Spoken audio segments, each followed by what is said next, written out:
लोग देख लो, चलो फटाफट मुझे देख लो। यहाँ पे मैंने पिछले इसमें गॉस लॉ में क्या बताया था, एकदम बेसिक पहले मैं बताऊंगा, ठीक है। एंड में थोड़े से एक दो एडवांस के क्वेश्चंस कराऊंगा, ठीक है। तो गॉस लॉ में हमने क्या देखा था, ठीक है। सो गॉस लॉ क्या होता है, पहले मैं फटाफट यहाँ पे एक छोटा सा रिकैप देता हूँ कि मैंने क्या क्या करवाया था, मतलब क्या गॉस लॉ क्या होता है। सिंपल सी बात है, आपको मैंने बोला था कोई भी हम लोग ने चार्ज हम लोग रखते हैं, जैसे कोई भी एक चार्ज रखा क्यू, ठीक है। तो इससे जो इलेक्ट्रिक फील्ड लाइंस निकलती है, इलेक्ट्रिक फील्ड लाइंस यहां से निकलती है। इलेक्ट्रिक फील्ड लाइंस का मतलब क्या होता है, electric field lines passing through given area is called electric flux. तो मैंने एक सिंबल यहाँ पे बोला था electric flux, right. Electric flux 5E ऐसा करके लिखते सिंबल। और ये होता है, इसका एकदम सिंपल वाला फॉर्म होता है E vector dot A vector. ये सब लोग, ये जो E vector dot A vector है, इसके ऊपर कैसा मतलब ई ए कॉस थीटा, ये सब आता है JEE में, JEE नीट और CET वालों के लिए, ठीक है। ये फ्लक्स का डेफिनेशन हो गया। लेकिन वही अपन थोड़ा एक स्टेप ऊपर जाएंगे तो फ्लक्स, इलेक्ट्रिक फ्लक्स होता है integration of E vector dot small area vector, ठीक है। अब ये जो होता है electric flux from point charge, मतलब कोई भी पॉइंट चार्ज हम लोग रखेंगे तो इस पॉइंट चार्ज से इतना इलेक्ट्रिक फ्लक्स निकलता है। फिर गॉस ने ऑब्जर्व किया जितना हम चार्ज बढ़ाएंगे उतना इलेक्ट्रिक फील्ड लाइंस बढ़ेगा, मतलब उसकी मतलब वो डेंसिटी बढ़ेगी ना, इलेक्ट्रिक फील्ड लाइंस बढ़ेगा, राइट। तो जितना बेसिकली चार्ज बढ़ेगा, चार्ज का मैग्नीट्यूड जैसे बढ़ेगा वैसे इलेक्ट्रिक फील्ड लाइन मतलब इलेक्ट्रिक फ्लक्स बढ़ेगा उस एरिया से। सपोज पहले ऐसा में एक मतलब एक छोटा सा एग्जांपल कि एक पर्टिकुलर क्यू चार्ज के वजह से 5 लाइन जाती होगी, एक पर्टिकुलर क्यू चार्ज के वजह से 5 लाइन जाती होगी। तो जब मैं 2Q चार्ज करूंगा तो 10 लाइन जाएंगी क्योंकि इलेक्ट्रिक फील्ड इंटेंसिटी बढ़ गई, राइट गई। तो सिंपल सी बात है, मतलब इसका मतलब क्या हो गया, फ्लक्स जो हो गया दैट इज प्रोपोर्शनल टू क्या हो गया, चार्ज हो गया, ठीक है। और जो फ्लक्स होता है इलेक्ट्रिक फ्लक्स, प्रोपोर्शनलिटी कांस्टेंट को हम लोग क्या लिखते हैं, 1/ε0 इनटू चार्ज लिखते थे, राइट। तो ये जो चीज डिराइव, ये चीज उसने मतलब डिफाइन की थी गॉस ने। तो flux is equal to Q/ε0। तो मैंने आपको हमेशा बोला था कि कोई भी एक चार्ज अपने में से कितना फ्लक्स निकालता है, Q/ε0 फ्लक्स निकालता है। याद है, मतलब कोई भी चार्ज अपने में से कितना फ्लक्स निकालता है, Q/ε0 फ्लक्स निकालता है, ध्यान में रखना। और जो भी इलेक्ट्रिक फ्लक्स निकलेगा, इलेक्ट्रिक फील्ड लाइंस निकलेगी, वो अचानक से गायब तो होगी नहीं। अचानक से गायब होगी क्या, इलेक्ट्रिक फील्ड लाइंस नहीं होगी। तो इसके बाजू बाजू में, इस चार्ज के आजू बाजू में कोई भी टाइप का एक इमेजिनरी एक सरफेस, ठीक है, जो इस चार्ज को इनक्लोज कर रहा है, ऐसा कुछ इमेजिनरी सरफेस बना दिया, 3D सरफेस, कोई भी शेप का। मतलब हम लोग स्फीयर बना सकते हैं, देखो ध्यान में रखना, हम स्फीयर बना सकते हैं, हम क्यूब बना सकते हैं, या कोई भी शेप का बना सकते हैं, राइट। सिलेंडर बना सकते हैं। तो हमेशा मुझे बताओ इस इमेजिनरी सरफेस से कितना फ्लक्स बाहर निकलेगा, बताओ। जो ये फ्लक्स एक चार्ज ने निकाला है Q/ε0, कोई भी सरफेस हो उधर से उतना ही फ्लक्स जाएगा कि नहीं जाएगा, गाइस। उतना ही फ्लक्स हर एक सरफेस से जाएगा, राइट। तो ध्यान में रखना, इस इमेजिनरी सरफेस को क्या बोलते थे, याद करो जरा। इस इमेजिनरी सरफेस को हम लोग क्या बोलते थे, गॉसियन सरफेस। क्या बोलते थे, गॉसियन सरफेस। इमेजिनरी सरफेस को बोलते हैं गॉसियन सरफेस, ध्यान में रखना, ठीक है। तो गॉसियन सरफेस एक इमेजिनरी सरफेस होता है जो अपन अपने काम के लिए लेते हैं, ठीक है, मतलब क्वेश्चन सॉल्व करने के लिए लेंगे, ठीक है। तो ये चीज हो गया। तो flux is equal to 1/ε0 into charge, ठीक है। तो अब मैं गॉस लॉ को एक्चुअली यहाँ पे रियल डेफिनेशन लिखता हूं। कोई भी बोला सर गॉस लॉ क्या होता है, तो ये गॉस लॉ होता है, ε0 into flux is equal to charge enclosed. समझ में आ रहा है, सेम चीज, मैंने सेम चीज लिखा। तो इसमें फ्लक्स क्या हो गया, what is flux, charge enclose divide by epsilon, charge enclose divide by epsilon not, right. फिर मैंने कुछ कल के इसमें सॉलिड एंगल कंसेप्ट भी बताया था, जो एडवांस के लिए था, सॉलिड एंगल कंसेप्ट, ठीक है। सॉलिड एंगल कंसेप्ट से कैसे क्वेश्चन सॉल्व होते हैं, कैसे पहले नॉर्मली सॉल्व होते हैं क्वेश्चन, ठीक है। तो मैंने अलग अलग चीजें आपको कल बताई थी, ठीक है। जैसे मैंने एक सिंपल सा क्वेश्चन दिया था, मतलब एक छोटा सा एग्जाम्पल, एक स्फीयर है, स्फीयर के अंदर चार्ज रखा है। तो मुझे बताओ, किसी ने बोला इस स्फेरिकल सरफेस से कितना फ्लक्स बाहर निकलेगा।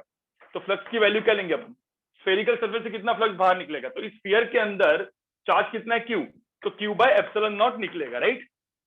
Q/ε0 निकलेगा। तो कोई बोलेगा सर फिर हेमिस्फीयर से कितना निकलेगा। कोई किसी ने एक ऐसा हेमिस्फीयर रखा है और यहाँ पे चार्ज क्यू रखा है इसके सेंटर में, तो मुझे बताओ इधर से कितना फ्लक्स निकलेगा। हेमिस्फीयर से। तो पूरे स्फीयर से क्यू बाय एप्सिलॉन निकलता था, तो हेमिस्फीयर से क्या है, बाई 2। अरे सिंपल सी बात है ना, बाई 2 निकलेगा फ्लक्स, आधी लाइन तो इधर नीचे से जाएगी। तो मतलब मुझे तो ऐसे क्वेश्चन सॉल्व करने के लिए हमको क्या करना पड़ेगा बताओ? इस टाइप का क्वेश्चन सॉल्व करने के लिए हमको एक इमेजिनरी, पहले तो स्फीयर ऐसे ड्रॉ करना पड़ेगा। देखो इमेजिनरी स्फीयर ड्रॉ किया, तो ये इमेजिनरी स्फीयर मैंने कंप्लीट ड्रॉ किया, वो है क्या वहां पे, नहीं, वो क्वेश्चन सॉल्व करने के लिए बनाया मैंने, राइट गाइस? वो जो इमेजिनरी स्फीयर एक्चुअल में है नहीं, वो क्वेश्चन सॉल्व करने के लिए मैंने बनाया। तो ऐसे इमेजिनरी स्फीयर को, मतलब ये जो हमने इमेजिनरी सरफेस जो बनाया है उसको हम लोग क्या बोलते हैं, गॉसियन सरफेस। तो मैंने गॉसियन सरफेस स्फीयर बनाया, फिर उसका आधा पार्ट निकाल दिया, पूरे स्फीयर में से क्यू बाय एप्सिलॉन जाएगा, तो आधे में से कितना जाएगा, क्यू बाय 2 एप्सिलॉन। तो जैसे कि इस क्वेश्चन का आंसर क्या था, फ्लक्स कितना था, क्यू बाय 2 एप्सिलॉन नॉट। तो फ्लक्स कैलकुलेशन का ये सबसे सही तरीका है, ठीक है? तो गाइस कोई बोलेंगे सर फिर गॉस लॉ जो हम लोग पढ़ते हैं उसका फायदा क्या है, उसका एप्लीकेशन क्या है, राइट? तो मुझे बताओ, गॉस लॉ का एप्लीकेशन मैंने पहला तो बताया लास्ट क्लास में, क्या क्या बताया बताओ? पहला मैंने बताया फ्लक्स कैलकुलेशन। तो मैं यहाँ पे वापस गॉस लॉ लिखता हूँ और आज का लेक्चर स्टार्ट होता है, ठीक है guys? So let's start today's lecture. आज का लेक्चर अभी यहाँ से स्टार्ट हो रहा है, ठीक है? चलो, तो अब मुझे बताओ, जैसे मैंने लिखा है यहाँ पे गाइस, यहाँ पे देखो, जैसे मैंने लिखा epsilon naught into flux is equal to charge enclosed, ठीक है? ये है मेरा गॉस लॉ। किसने बोला एप्लीकेशन क्या है, ठीक है? तो मैं यहाँ पे लिखता हूं एप्लीकेशन ऑफ गॉस लॉ, ऊपर लिखता हूं application, application of Gauss law.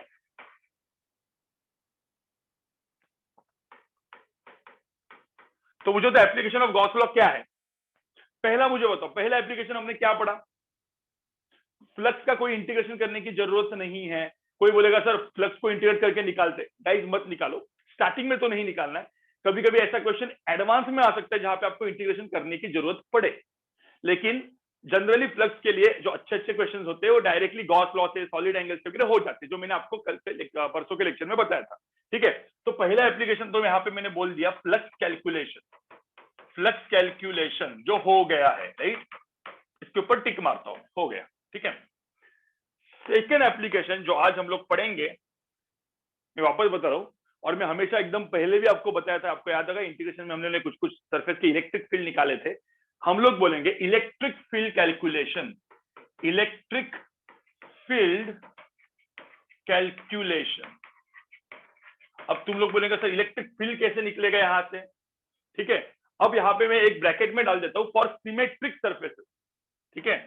For symmetric figure, for symmetric figure. तुम बोलोगे सर सिमेट्रिक फिगर क्यों, क्या है मतलब सिमेट्री, क्या मतलब ऐसी चीजें जहां से इंटीग्रेशन ना हो पाए, कैसे? देखो यहाँ मैं लैग हो रहा हूँ, वापस लैग हो रहा हूँ क्या, मैं लैग हो रहा हूँ या सही है? नो ना? हाँ तो श्रिया फिर जरा नेट थोड़ा सा प्रॉब्लम है। माय वीडियो इज लैगिंग, मेरा वीडियो लैग हो रहा है क्या गाइस? No sir. नहीं ना, काफी सारे लोग मेरा वीडियो ही देखते हैं, मुझे लगता है मैक्सिमम लोग आप मुझे मेरा वीडियो ही देख रहे होंगे, राइट? वीडियो ही देखो, वीडियो ही देखो, ठीक है? वीडियो सबसे बेस्ट चीज होती है देखने के लिए, क्योंकि आप में से कुछ लोग, बहुत सारे लोग सिर्फ स्क्रीन के देखेंगे, स्क्रीन शेयरिंग तो सो जाएंगे, ठीक है? तो जब मैं पढ़ाता हूँ, मैं लिखता हूँ, तो वीडियो देखो। श्रिया फिर तेरा नेट का प्रॉब्लम है, ठीक है? चलो, तो इलेक्ट्रिक फील्ड कैलकुलेशन, तो फ्लक्स जो होता है वो इलेक्ट्रिक फील्ड कैलकुलेशन कैसे करना है वो अभी हम लोग देखेंगे, ठीक है? तो अभी मेरा एकदम सिंपल है, मेरा सेकंड एप्लीकेशन, पहला एप्लीकेशन तो हो चुका है फ्लक्स कैलकुलेशन का, जो मैं सेकंड जो ब्लू में लिखा है इलेक्ट्रिक फील्ड कैलकुलेशन, वो हम लोग देखते हैं कि how to calculate electric field using Gauss law. अब इलेक्ट्रिक फील्ड किसने निकाला था भाई? कुलोम ने तो निकाला था ना, याद है? कुलोम ने, एक पॉइंट चार्ज के वजह से के क्यू बाय आर स्क्वायर होता है इलेक्ट्रिक फील्ड, राइट? फिर हम लोग कंटिन्यूस चार्जेस के लिए क्या करते हैं, इंटीग्रेशन, याद है? इंटीग्रेशन करके हम लोग ने अलग अलग अलग फॉर्मूला डिराइव किए थे, 3 फॉर्मूला डिराइव किए थे, 3 फॉर्मूला इंटीग्रेशन से अपन ने किए थे ऑलरेडी, राइट? तो वो किसने किया था? अरे वो तो अपन ने कुलोम लॉ को वगैरह करके किया था, ठीक है?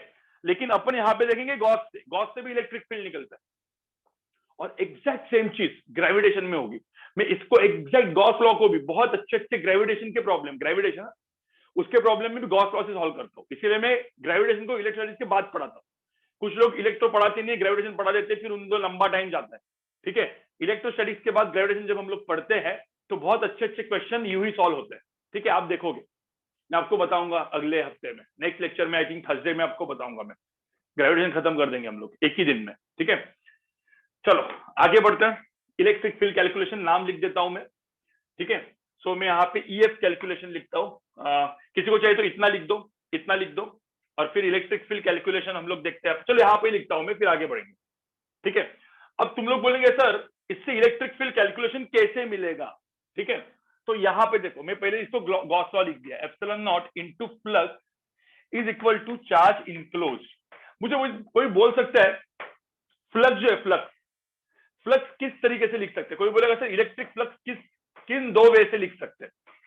कोई बोलेगा जो फ्लक्स होता है वो डायरेक्टली हम लोग लिख सकते हैं क्या, E vector dot A vector, E vector dot A vector, direct लिख सकते हैं। और कुछ लोग बोले जब डिफिकल्ट होगा तो integration of E vector dot D A vector. मुझे बताओ इजी क्या है, इजी कौन सा है, इजी इजी कौन सा है? E vector dot A vector. Integration हमेशा डिफिकल्ट होता है, इंटीग्रेशन तो हमेशा बकवास होता है। अब मुझे तो यहाँ पे मैंने इंटीग्रेशन यहाँ पे डाला तो कुछ काम नहीं है। देखो यहाँ पे फ्लक्स है ना, यहाँ पे इलेक्ट्रिक फ्लक्स ऑलरेडी है, लेकिन यहाँ पे इंटीग्रेशन कुछ काम का नहीं है। तो मुझे बताओ इजी कब होगा? मुझे तो कोई भी इंटीग्रेशन इसमें कन्वर्ट कब होगा, कोई भी इंटीग्रेशन इसमें कन्वर्ट कब होगा? जब क्या कांस्टेंट है, क्या कांस्टेंट है? इलेक्ट्रिक फील्ड कांस्टेंट है, एंगल वेरिएबल नहीं है, एरिया और इलेक्ट्रिक फील्ड के अंदर का एंगल कांस्टेंट है, बराबर ना गई? अरे भाई इसको हम लोग ऐसा लिखते थे ना, E D A cos theta. तो ये सपोज मैंने बोला कि ई कांस्टेंट है, कॉस थीटा कांस्टेंट है, सब इंटीग्रेशन के बाहर आ गया तो ई ए कॉस थीटा आ जाएगा, राइट। तो इलेक्ट्रिक फील्ड मुझे कांस्टेंट चाहिए, मुझे फिर वो सब कुछ, मतलब ये सब कुछ कांस्टेंट होगा, तो सीधा मैं ये लिख सकता हूँ। और इसमें सबसे सिंपल फॉर्म क्या होगा? कॉस थीटा वैल्यू भी 0, देखो ना, कॉस थीटा की वैल्यू भी 1, मतलब थीटा सपोज 0 ले लिया मैंने, तो सीधा E dot A, E A cos theta अपन लिख सकते हैं। लेकिन मैंने बोला थीटा की भी वैल्यू 0 है, तो सीधा ये कितना लिख सकते हैं हम लोग, ई इंटू ए लिख सकते हैं, सीधा ई इंटू ए लिख सकते हैं when cos theta is equal to 1, बराबर। तो सबसे सिंपल फॉर्म क्या है फ्लक्स का? सबसे सिंपल फॉर्म क्या है? ई ए, इलेक्ट्रिक फील्ड इनटू एरिया। अब मुझे बताओ इस केस में सबसे सिंपल फॉर्म मैंने डाल दिया, तो एप्सिलॉन नॉट इनटू ई ए कर दिया मैंने, चार्ज इनक्लोज। तो क्या मुझे बताओ, मुझे मेरा इलेक्ट्रिक यहाँ पे ई क्या दिख रहा है? अरे भाई यहाँ पे ई क्या है? अरे ई तो इलेक्ट्रिक फील्ड ही तो है। तो इलेक्ट्रिक फील्ड की वैल्यू क्या आ गई बताओ मुझे? Charge enclose divide by epsilon naught into area. ये आ गया कि नहीं आया बताओ मुझे? ये आया। अब हम देखेंगे इसको कैसे यूज करना है to find electric field in different different shapes, अलग अलग शेप्स में कैसे करना है वो अपन देखेंगे। तो पहले तो इतना लिखो, अभी तक मैंने कुछ एक्सप्लेन नहीं किया है गाइस। ये कैसे ये आया है, सबसे सिंपलेस्ट फॉर्म लिखा है, लेकिन इसको कैसे यूज करेंगे और कैसे क्वेश्चन सॉल्व करेंगे वो अभी तक नहीं पता है मैंने, ठीक है। वो बताऊंगा, पहले इसको लिख दो, ठीक है। तब तक मुझे पानी का बॉटल लाना है, मैं लाता हूँ, तब तक इसको फटाफट लिखो चलो।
लिख के हो गया गाइस सबका?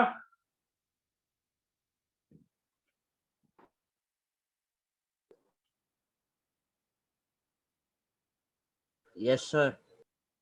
ठीक है, चलो आगे बढ़ता हूं मैं।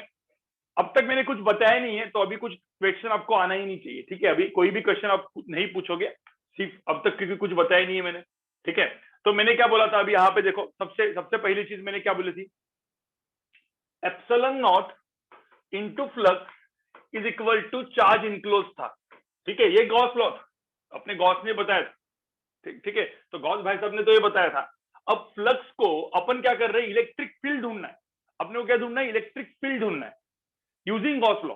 तो सबसे सिंपल फॉर्म क्या था? सबसे simple form epsilon naught, flux को क्या लिख सकते हैं सबसे सिंपली? फ्लक्स को अपन क्या लिख सकते हैं? सपोज फ्लक्स को हम लोग ने लिख पाए डायरेक्टली ई इंटू ए, तो ये तो सबसे सिंपल फॉर्म है, ठीक है? इसका मतलब है नहीं हमेशा ही लिखेंगे, क्या मुझे बताओ, ये हमेशा लिख सकते हैं क्या? क्या ये हमेशा लिख सकते हैं? ऐसे हम लोग नहीं लिख सकते, ये हमेशा नहीं लिख सकते।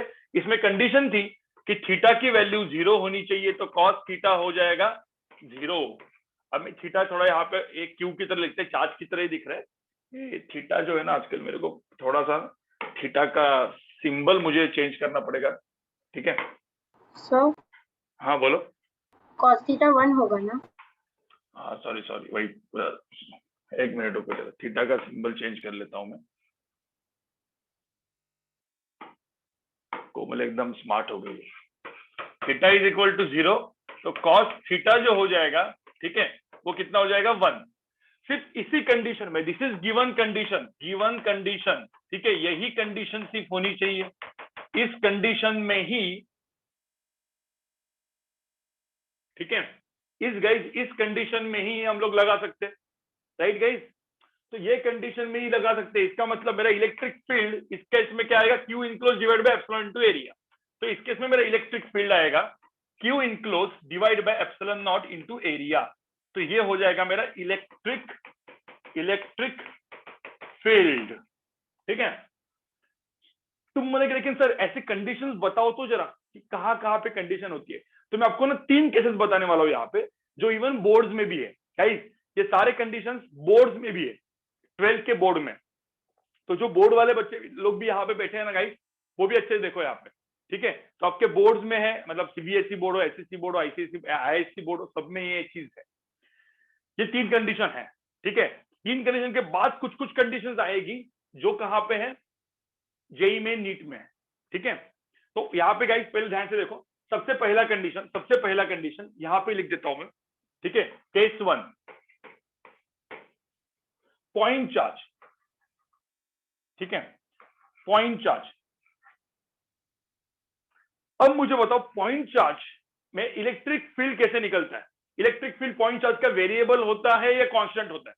पहले वो बताओ, चैट पे लिखो। पॉइंट क्यू चार्ज के वजह से इलेक्ट्रिक फील्ड बनता है, वो कांस्टेंट होता है, वेरिएबल होता है? सब गधे हैं, कांस्टेंट कैसे बोल सकते हो? K q by r square, r के साथ साथ वेरिएबल होता है कि नहीं होता? अरे आर के साथ वेरिएबल होता है, हर डिस्टेंस के साथ वेरिएबल होता है। तो मुझे होता इलेक्ट्रिक फील्ड वेरिएबल है कि नहीं है? मुझे होता इलेक्ट्रिक फील्ड कांस्टेंट होता तो इलेक्ट्रिक फील्ड लाइंस कैसे दिखती? सपोज कोई भी इलेक्ट्रिक फील्ड सपोज कांस्टेंट होता है, तो इलेक्ट्रिक फील्ड लाइंस कैसे दिखेगी? ठीक है? तो एक काम करता हूं मैं, उसके पहले मुझे छोटा सा एक चीज बताता हूं, मतलब ये थोड़ा सा और अच्छे समझ में आएगा आपको। ये मैं एक्स्ट्रा पॉइंट यहाँ पे बता के रखता हूँ, एक्स्ट्रा पॉइंट, मैथमेटिकल पॉइंट है। मुझे बताओ इलेक्ट्रिक फील्ड कांस्टेंट होता है तो इलेक्ट्रिक फील्ड लाइंस कैसे दिखती है? पैरेलल। सब लोग समझो, एडवांस वाले लोग भी प्रॉपर तरीके से समझो, क्योंकि इसके ऊपर ही क्वेश्चन बहुत अच्छे अच्छे बनते हैं। बेसिक कंसेप्ट सही नहीं है तो कुछ नहीं आएगा। पैरेलल होता है, राइट? पैरेलल होता है। तो अब मुझे तो यहाँ पे इलेक्ट्रिक फील्ड है कांस्टेंट एकदम, ठीक है? अब मुझे बताओ यहाँ पे किस टाइप का मैं एरिया, किस टाइप का एरिया में रखूं, किस टाइप का एक एरिया मुझे, क्रॉस सेक्शन एरिया, क्योंकि फ्लक्स क्या होता है? ई dot area vector, so area is nothing but what? Cross section area.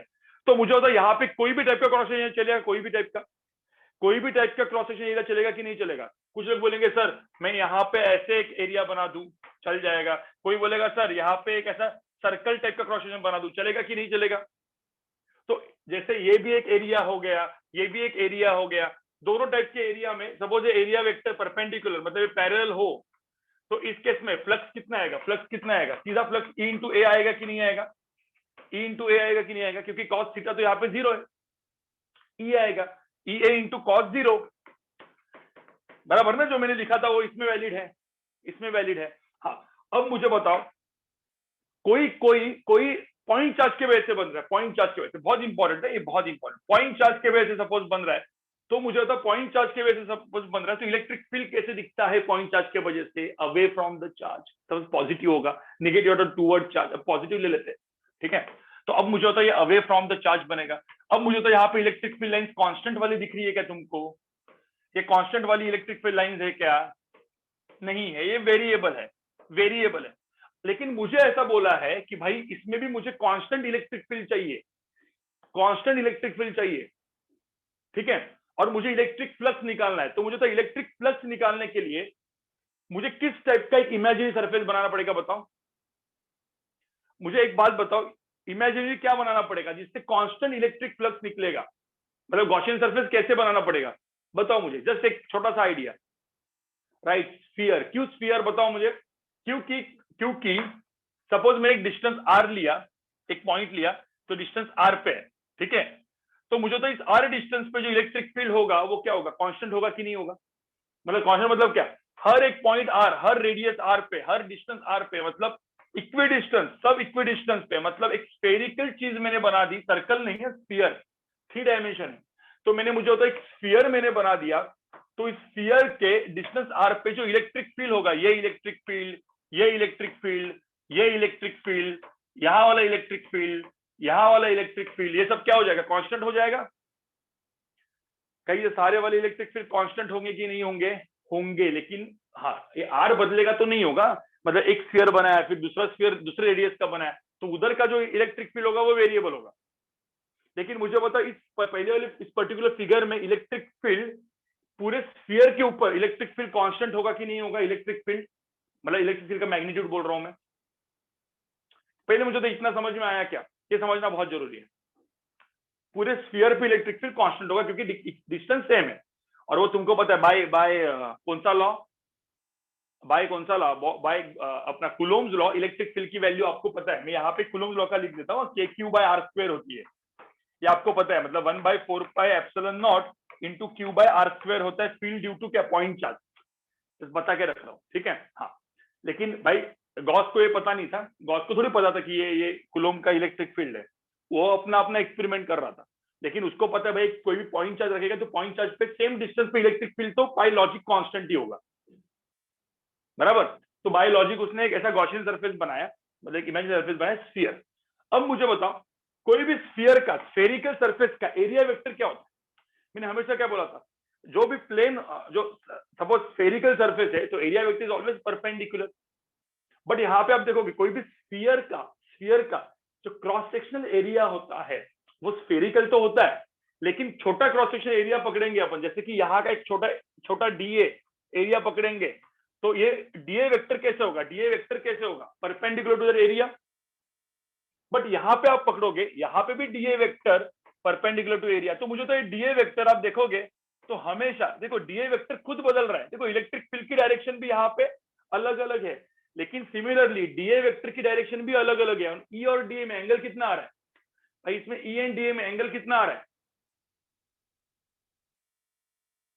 अरे डीए ये होता है एरिया, डीए वेक्टर ऐसा आएगा, तो डीए वेक्टर और इलेक्ट्रिक फील्ड वेक्टर में एंगल कितना आ रहा है, 0 आ रहा है, 0, 90 मत बोलो, 0।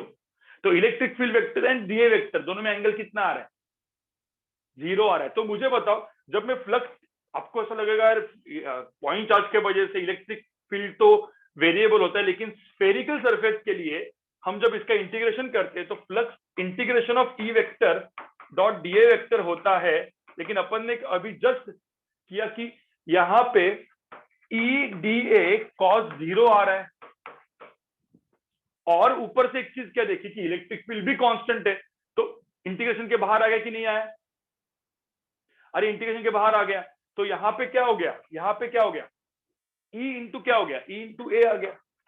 तो मुझे बताओ for point charge spherical surface क्या बन गया, स्फेरिकल सरफेस इजी वाला बन गया ना फ्लक्स के लिए, फ्लक्स कैलकुलेशन के लिए स्फेरिकल सरफेस से जो फ्लक्स कैलकुलेट निकलता है वो सीधा E इंटू ए आता है। आपको समझ में आ रहा है? Where A is what?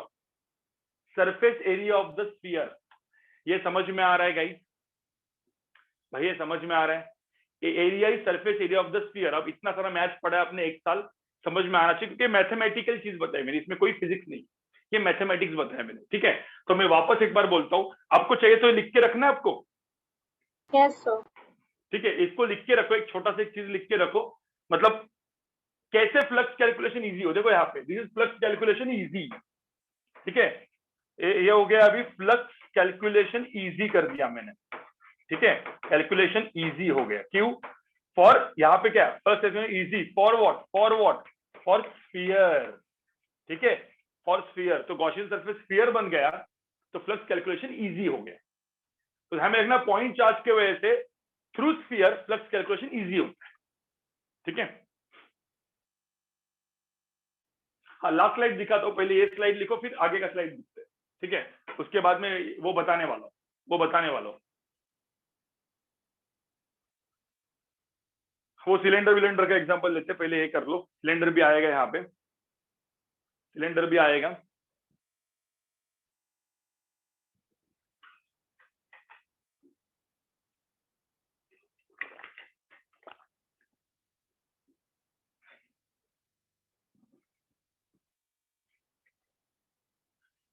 अगले लेक्चर में मेरा electric potential energy and electric potential सिखाऊंगा मैं गाइस।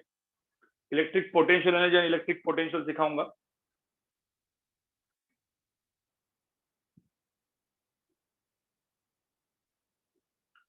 फिर से बचा रहेगा कंडक्टर्स एंड कैविटी, थोड़ा सा वो जेई मेन एडवांस का टॉपिक है।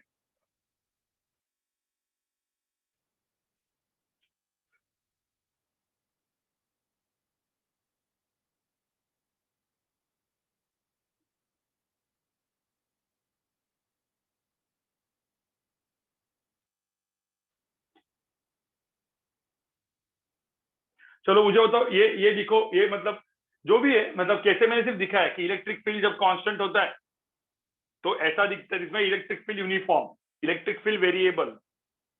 ठीक है, तो फ्लक्स कैलकुलेशन इजी कब होता है? जब स्फीयर होता है। ठीक है, इस तरीके से फ्लक्स कैलकुलेशन इजी हो जाता है।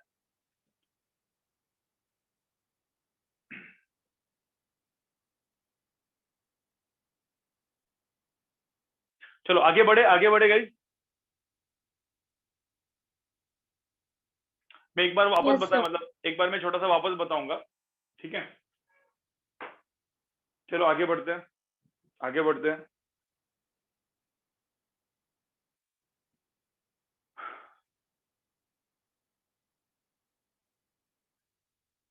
चलो आगे बढ़ते गाइस। फिगर 1 में फ्लक्स जीरो थोड़ी है, cos 0 1 होता है। ये cos 0 E into A. Figure 1 में इलेक्ट्रिक फ्लक्स, अरे इलेक्ट्रिक फ्लक्स जा रहा है ना पूरा, तो E into A. Area vector guys, area vector is always perpendicular to the area. Area vector is always perpendicular to area. यहाँ पे देखना स्फीयर में कैसा होता है, स्फेरिकल सरफेस जो भी होगा उसके परपेंडिकुलर उसका एरिया होगा। मैंने बोला ना, कोई भी जो एरिया का जो प्लेन होता है उसको परपेंडिकुलर उसका एरिया होता है, राइट? तो इसमें स्फेरिकल एरिया देखना, डीए कैसे लिखा है मैंने। ठीक है, चलो आगे बढ़ते। देखो यहाँ पे सब लोग देखो। अब केस 1 मैंने क्या बोला था, इधर ही मैं इसका निकाल देता हूँ। पहले यहाँ पे देखो, ये चार्ज था। तो अब ये जो मैं बोल रहा हूं ना, मेरे वर्ड्स को ध्यान से सुनो। ठीक है, मेरे वर्ड्स को ध्यान से सुनो। मैं क्या बोल रहा हूं, एक चार्ज है, मुझे इस चार्ज का क्या निकालना है? पहला मेरा केस है, मुझे चार्ज का क्या निकालना है? इलेक्ट्रिक फील्ड निकालना है। बट इलेक्ट्रिक फील्ड निकालना है not using Coulomb's law, using what? Gauss law. Gauss law मतलब ये epsilon naught flux equal to charge enclose, ये करके। तो अब मुझे होता flux integration of E dot area vector होता है, लेकिन मुझे क्या चाहिए? फ्लक्स कैलकुलेशन इजी बनाना है। मतलब मैंने फ्लक्स को ई ए कर दिया, काम खत्म हो गया। तो अब एक काम करते हैं, ठीक है, पॉइंट चार्ज मैंने रखा है। अब थोड़ा सा बाइक मैथ, आपको पता है कि पॉइंट चार्ज की वजह से मुझे पता है मेरा electric field away from the charge ऐसे होता है, जैसे पॉजिटिव चार्ज है तो अवे फ्रॉम द चार्ज इस तरीके से मेरी इलेक्ट्रिक फील्ड लाइंस निकलती है। ठीक है, अब इलेक्ट्रिक फील्ड लाइंस ऐसे होती है, तो एक बात बताओ मुझे किस टाइप का इमेजिनरी सरफेस बनाना पड़ेगा जिससे इलेक्ट्रिक फ्लक्स इजी निकले, इलेक्ट्रिक फ्लक्स कैलकुलेशन इजी निकले। तो जो मेरा इमेजिनरी जो सरफेस है वो मुझे कैसे बनाना पड़ेगा, स्फेरिकल बनाना पड़ेगा। ऐसे एक स्फेरिकल सरफेस बनाऊंगा मैं, स्फेरिकल, देखो एकदम स्फीयर टाइप का सरफेस बनाऊंगा, लेकिन ये मेरा सरफेस जो है वो इमेजिनरी है, तो इसको मैं क्या बोलता हूँ, गॉसियन सरफेस।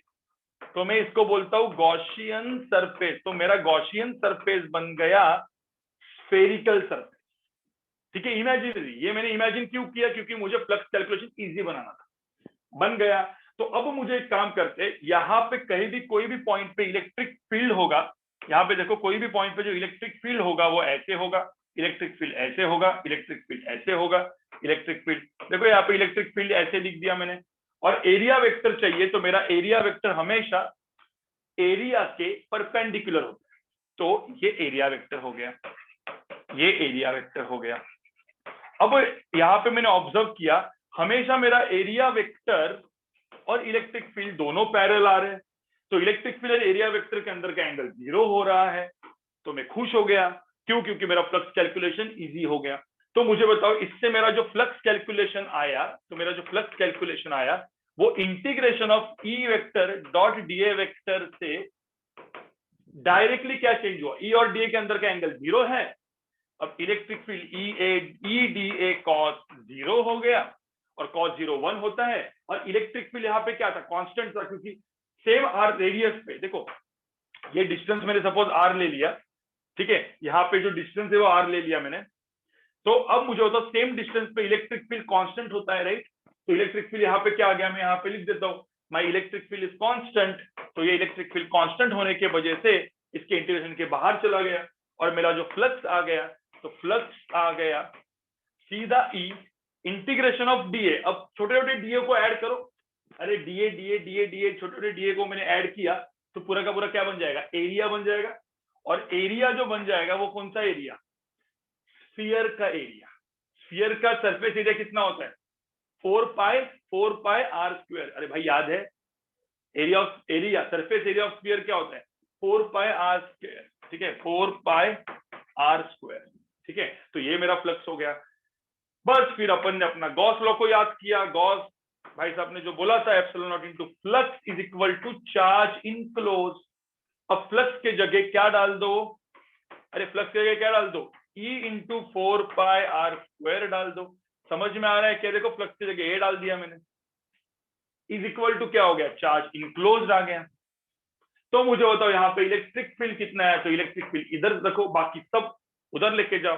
तो क्या आएगा, 1/4 pi epsilon naught q by r square. Guys ये इलेक्ट्रिक फील्ड किसके वजह से निकाला था अपन ने, बताओ मुझे, अपने याद भी रखा था, k q by r square, point charge के वजह से इलेक्ट्रिक फील्ड। अरे के क्यू बाय आर स्क्वायर था ना, 1/4 pi epsilon naught q by r square, ये पॉइंट चार्ज के वजह से होता था, किसका, कूलोम का, जो अपन ने किससे निकाला, गॉस से निकाला, गॉसियन इस लॉ से निकाला, ठीक है गाइस। तो फटाफट केस 1 लिख दो, 3 केसेस बताने वाला हूं मैं, 3 केसेस। पॉइंट चार्ज का केस हो गया, लिखो फटाफट, चलो पॉइंट चार्ज का केस हो गया।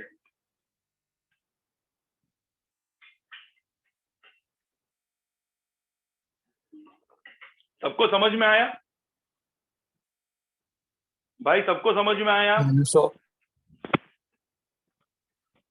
चलो अच्छी बात है। हाँ बोलो। सो अगर हम क्यू मतलब अगर कोई टेस्ट चार्ज डाल दे like Q naught at that point, so उसका जो मैग्नीट्यूड रहेगा, the force experience by the Q naught charge on that particular point, so would it be equal to Q naught into E, like अगर हम वैसे करें तो। हाँ वैसे ही तो होता है ना, फोर्स तो फोर्स कैलकुलेशन बता रहा है।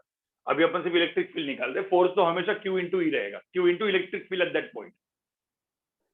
अगर even if the charges like q naught or any other different variable charges, हाँ कोई भी।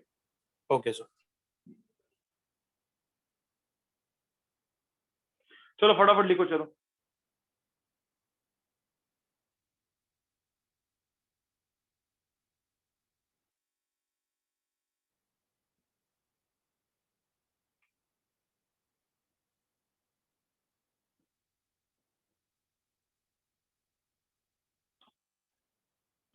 कभी भी ध्यान में रखना अनिश, यहाँ पे कोई भी दो एरिया नहीं है, एक ही एरिया है, तो इलेक्ट्रिक फील्ड के डायरेक्शन में एरिया वेक्टर ले, एंटी पैरेलल मत ले। हाँ, लेकिन यहाँ पे दो सरफेस रख रहा है, तो जहां पे घुस रहा है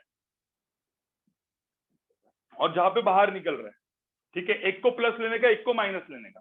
तो घुस रहा है वहां पे प्लस ले, बाहर निकल रहा है माइनस ले, ठीक है। एक्चुअली जो तू एज्यूम करता है स्टार्टिंग में वही तेरे को रखना पड़ता है। तू किसी को माइनस और किसी को प्लस भी दे सकता है।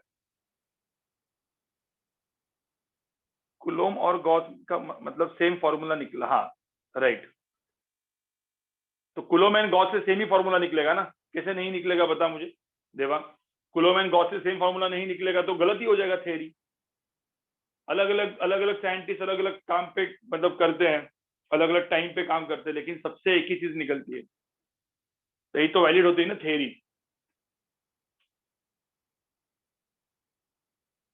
सर हाँ सर बोल। सर अगर वो चार्ज माइनस क्यू हुआ तो एरिया एंटी पैरेलल होगा ना फील्ड के?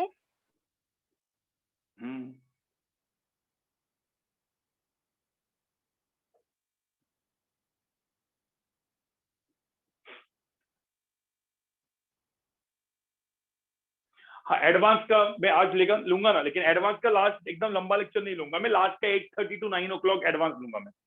8:30 to 9 o'clock एडवांस लूंगा। 8:30 तक नॉर्मल सब लेक्चर मेरा खत्म हो जाएगा, 1.5 घंटा आज, ठीक है। क्योंकि आज मैं इलेक्ट्रिक पोटेंशियल चालू करने वाला था, लेकिन नहीं करूंगा, अगले लेक्चर में करूंगा, ठीक है। मैं थोड़ा स्टार्ट करने वाला था, लेकिन क्या करूंगा अभी लास्ट का आधा घंटा में गॉस लॉ पे एडवांस लूंगा। एडवांस के कुछ अच्छे क्वेश्चंस करवाऊंगा, ठीक है, 9 बजे तक, 8:30 to 9। हाँ, आज लेट हो गया क्योंकि हम लोग गए थे एक जगह पे, वहां से आते आते टाइम लग गया हमको।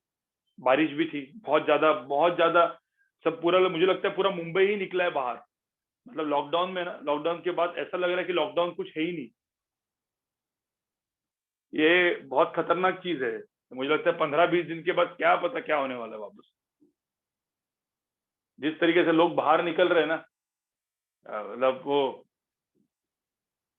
काफी वही लग रहा है थर्ड वेव साला। ये पूरा साल ही थर्ड, जब तक जिस तरीके से चल रहा है।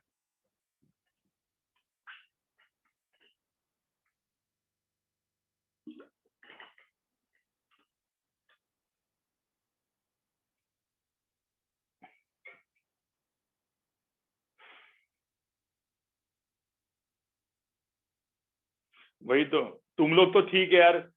मैं बोल रहा था ना, हमारे 12th के जो बच्चे, अब वो तो फ्रस्ट हो गए। कुछ कुछ लोग बोलते क्या मतलब 12th का ना, 12th का एग्जाम भी, एक 12th का एग्जाम कैंसिल किया तो बोर्ड वाले, जो बोर्ड वाले लोग थे, जो जेईई देने वाले थे नहीं, ठीक है, तो कुछ लोग प्योर बोर्ड वाले थे, वो फ्रस्ट हो गए। बोलते अभी कुछ एग्जाम ही नहीं है, और जेई का भी उन्होंने पढ़ा नहीं, क्योंकि आधे में, अब तुम लोग भी होंगे ना कुछ लोग जो थोड़े से अंदर डिमोटिवेट हो गए कि अरे नहीं पढ़ना है जेई, चलो उसी बोर्ड्स पढ़ते हैं। गाइस ऐसा मत करो यार, कुछ भी होता है। अब देखो बोर्ड्स ही नहीं है, अब जो बोर्ड्स नहीं है तो उन लोग को भी सीईटी आने वाला है अभी, क्योंकि जो नॉर्मल बीएससी में एडमिशन लेगा तो बीएससी के लिए भी सीईटी होगी। अब एक एग्जाम तो रखनी पड़ेगी, तो बीएससी के एडमिशन कैसे होंगे, बीएससी बीसीए, तो उनके लिए भी अभी सीईटी होगी। तो सबसे चीज क्या होती है भाई, बोर्ड कैंसिल कर दिया, तो तुम लोग कहीं थोड़ा सा ना सीईटी तो एटलीस्ट पढ़ो, बोर्ड नहीं, सीईटी एटलीस्ट पढ़ो आप में से। मैं ऐसा नहीं बोल रहा हूँ जेई मेन का टारगेट रखो, कुछ लोग की बात कर रहा हूं मैं। और जेई मेन का टारगेट रखा तो बहुत ही अच्छा है। अभी तक तुम्हारे पास पूरा 1 साल है, ऐसा नहीं कि कुछ खराब हुआ है या कहीं पे गया है, 1 साल पूरा बचा हुआ है। और सबसे बेस्ट चीज हमारी क्या बची है बताओ मुझे, जो आपका सेवियर होने वाला है, क्या बचा है अपना? रिवीजन। जो आपकी जिंदगी मतलब, ठीक है, जो सबसे इंपॉर्टेंट चीज है, जो कोई नहीं करा था हम कराएंगे। तो ये पूरा का पूरा एक बार खत्म होने के बाद रिवीजन जब होगा तो आपका सेवियर अभी तक बचा हुआ है। तो होप्स मत छोड़ो, ठीक है, होप्स मत छोड़ो, ठीक है। वापस मैंने इसलिए बोल रहा हूँ, जो करंट टॉपिक्स है ना, ये करंट टॉपिक्स, उसके ऊपर ध्यान दो। जितना मैथमेटिक्स समझता है उतना ठीक है, नहीं समझा तो भी कोई दिक्कत नहीं, लेकिन एक बार पूरा का पूरा दिमाग में डाल के रखो। मतलब जब सेकंड टाइम उसको पढ़ेंगे, जब तुम्हारा जब रिवीजन में क्या, मैकेनिक्स से स्टार्ट करूंगा एकदम मैकेनिक्स, तो मैकेनिक्स होगा, हीट एंड थर्मो होगा, वेव्स होगा। जब मैं वापस एक बार कराऊंगा ना, तब ये चीज आपके दिमाग में होगी ना, तो फटाफट क्लिक होगी वो आपको, समझे, फटाफट फटाफट हर एक चीज क्लिक होते जाएगी। तो इसीलिए इसको जो जितना भी समझता है उतना समझो। कुछ लोग समझता होगा ना, कुछ लोग को 30-40% समझता होगा, कुछ लोग को मतलब क्या चल रहा है भाई, लेकिन एटलीस्ट सारे टर्म्स वगैरह दिमाग में डाल के रखो। मतलब क्या है, आपके लिए सही रहेगा आगे, ठीक है, मैं वापस बता रहा हूँ, ये बहुत ही इंपॉर्टेंट चीज है। हाँ, जिन लोगों को समझते हैं अच्छी बात है, जिन लोगों को नहीं समझता उनकी बात कर रहा हूँ मैं, ठीक है। हाँ, फ्लूइड मैकेनिक्स का जो निहाल सर पढ़ा रहे उनका रिवीजन में कराऊंगा, ठीक है, रिवीजन में ही कराऊंगा, पूरा का पूरा रिवीजन किसी को दूंगा नहीं मैं, ठीक है। चलो आगे बढ़ते हैं, आगे बढ़ते गई, चलो हो गया आपका है, ये हो गया। हाँ बोलो सर, अभी ये अपने जो फाई इज इक्वल टू ये निकाला है, इसका रिवर्स भी कर सकते हैं ना, मतलब इससे अपन Q is equal to epsilon naught into, मतलब sorry, phi is equal to Q divided by epsilon naught भी निकाल सकते हैं ना। हाँ, कुछ भी कर सकते हैं, ये इधर लिखो उधर लिखो, सब सेम ही है, ठीक है। Okay sir. चलो गाइस, माइक म्यूट करो।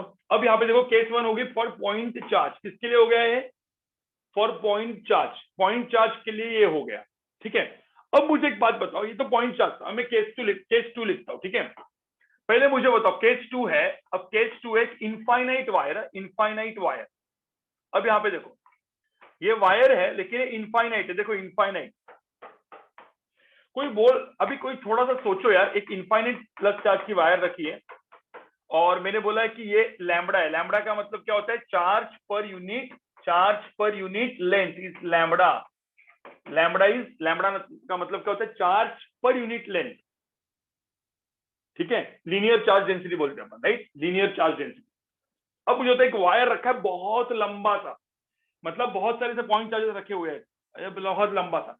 तो मुझे बताओ इलेक्ट्रिक फील्ड दिखने में कैसे दिखेगा, इलेक्ट्रिक फील्ड कैसे आएगा इस वायर से, इलेक्ट्रिक फील्ड कैसे आएगा, कुछ ऐसे इमेजिनरी देखोगे तो जो इलेक्ट्रिक फील्ड आएगा, अब इलेक्ट्रिक फील्ड आएगा और कौन सा गॉसियन सरफेस मुझे बनाना पड़ेगा कि जो सिमेट्रिक हो इस वायर के लिए।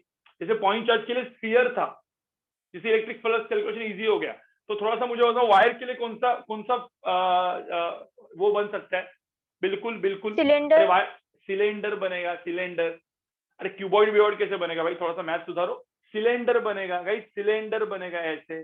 तो सिलेंडर बना मतलब क्या है, सिलेंडर बना मतलब क्या, देखो क्यों सिलेंडर बनेगा, क्योंकि थोड़ा सा हम लोग 3 डायमेंशन देखने गए तो गाइस देखो इसका जो इलेक्ट्रिक फील्ड आएगा वो ऐसे आएगा कि नहीं आएगा, ऐसा सब देखो मैं 3 डायमेंशन बना रहा हूँ, मतलब ये समझो, अभी मेरे ड्राइंग को समझो, 3 डायमेंशन है, सॉरी मतलब ये 3 डायमेंशन ऐसा नहीं दिखा, एक मिनट ऐसा नहीं दिखाता मैं, आइडिया है मेरे पास दिखाने की, ठीक है। गाइस यहाँ पे देखो, मैं पहले सिलेंडर बना देता हूँ, मतलब मैं एक काम करता हूँ, पहले ना इसके बाजू में एक गॉसियन सरफेस बनाता हूँ सिलेंडर, और फिर उसके बाद दिखाता हूँ मैं आपको, ठीक है। ये मेरा एक गॉसियन सरफेस बन गया कि नहीं बन गया, बताओ मुझे। ये एक मेरे इमेजिनरी सरफेस बन गया सिलेंडर, ठीक है, ये सिलेंडर बन गया। और यहाँ पे जो इलेक्ट्रिक फील्ड निकलेगा इसके वजह से, वो इलेक्ट्रिक फील्ड ऐसे होगा, राइट, समझो ये, मतलब ये पीछे जा रहा है, मतलब आपको समझ में आ रहा है कैसे, ये आउट ऑफ द, ये कुछ आउट ऑफ द पेज है, इनसाइड द पेज है।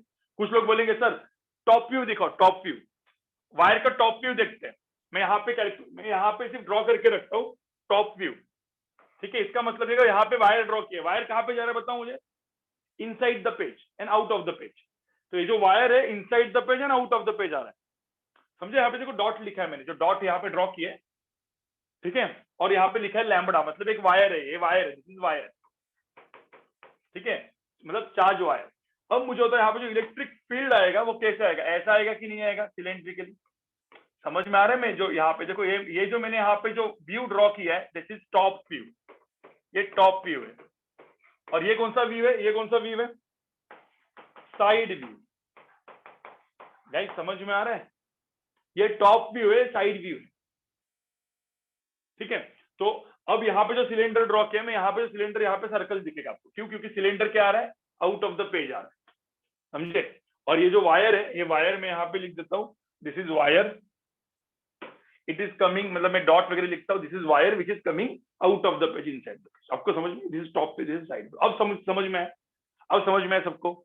हाँ, अब तुम देखोगे यहाँ पे, तो एक बात बताओ, इधर भी इलेक्ट्रिक फील्ड कैसे होगा, दोनों जगह पे देखो, यहाँ का इलेक्ट्रिक फील्ड, ये इलेक्ट्रिक फील्ड वेक्टर ऐसा होगा, बराबर। मैं यहाँ पे, मैं एक्चुअली टॉप व्यू पे देखा था, टॉप व्यू पे इजी है। तो यहाँ पे जो इलेक्ट्रिक फील्ड आएगा, इलेक्ट्रिक फील्ड वेक्टर देखो कैसे आएगा, ऐसा आएगा, ये हो गया मेरा इलेक्ट्रिक फील्ड वेक्टर, जो सब जगह पे सेम डिस्टेंस पे सेम ही रहेगा कि नहीं रहेगा, बताओ मुझे। अरे सेम डिस्टेंस पे इलेक्ट्रिक फील्ड क्या रहेगा, सेम ही रहेगा, ठीक है। मुझे तो एरिया वेक्टर कैसे रहेगा, एरिया वेक्टर, अरे भाई एरिया वेक्टर कैसे रहेगा, एरिया वेक्टर भी वो एरिया के परपेंडिकुलर रहेगा, ठीक है। तो मतलब area perpendicular electric, area vector is parallel to area, अरे एरिया वेक्टर बोल रहा हूं मैं, तो area vector is parallel to area, समझ में आ रहा है? Area vector is parallel to electric field, समझ में आ रहा है? Area vector area is perpendicular to electric field, बराबर है कि नहीं? ये बताओ, कितना बताओ गाइस, ये समझ में आया? ठीक है। तो अब मुझे बताओ, सपोज इस सिलेंडर का ये रेडियस r है और सिलेंडर का लेंथ l है, ठीक है, लेंथ l है, रेडियस r है, ठीक है। तो अब मुझे यहाँ पे बताओ अपना इलेक्ट्रिक फ्लक्स कितना होगा? कोई बोल सकता है कि इलेक्ट्रिक फ्लक्स कितना होगा? इलेक्ट्रिक फ्लक्स क्या होता है? Integration of E vector dot area vector. तो मुझे बताओ यहाँ पे इंटीग्रेशन खत्म होने वाला है कि नहीं होने वाला है?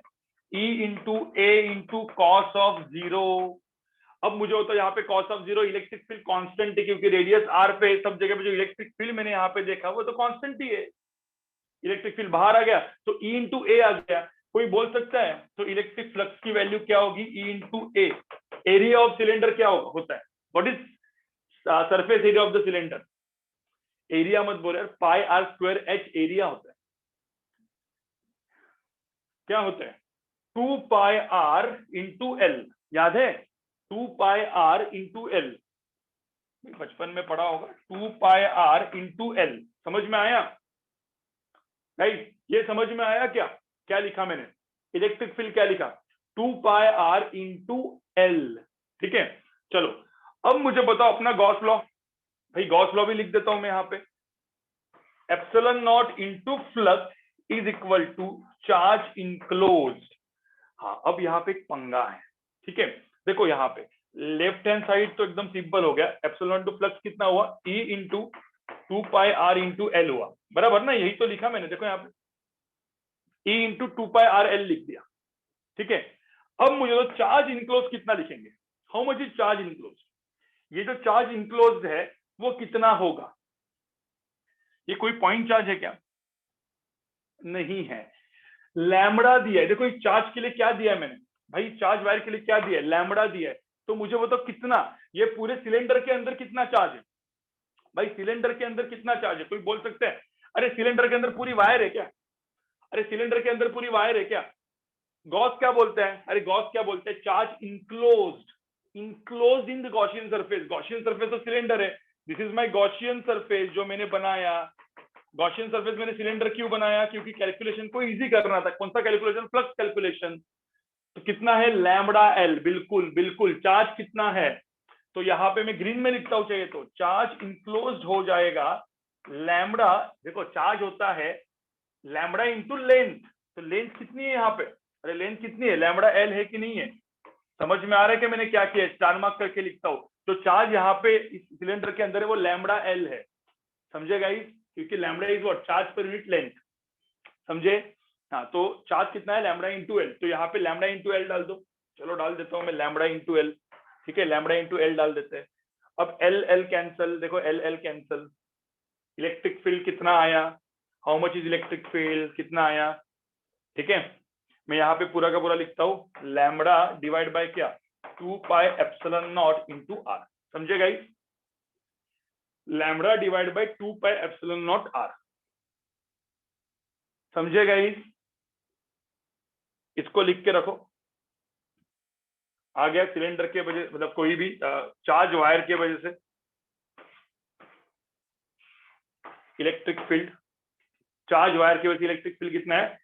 अब याद रखो सीधा, क्योंकि ये कुछ देखो बोर्ड सीईटी सबके लिए ये आपको फॉर्मूला दिमाग में रखना है, इवन नीट वालों के लिए, जेई वालों के लिए, सबके लिए दिमाग में रखना है।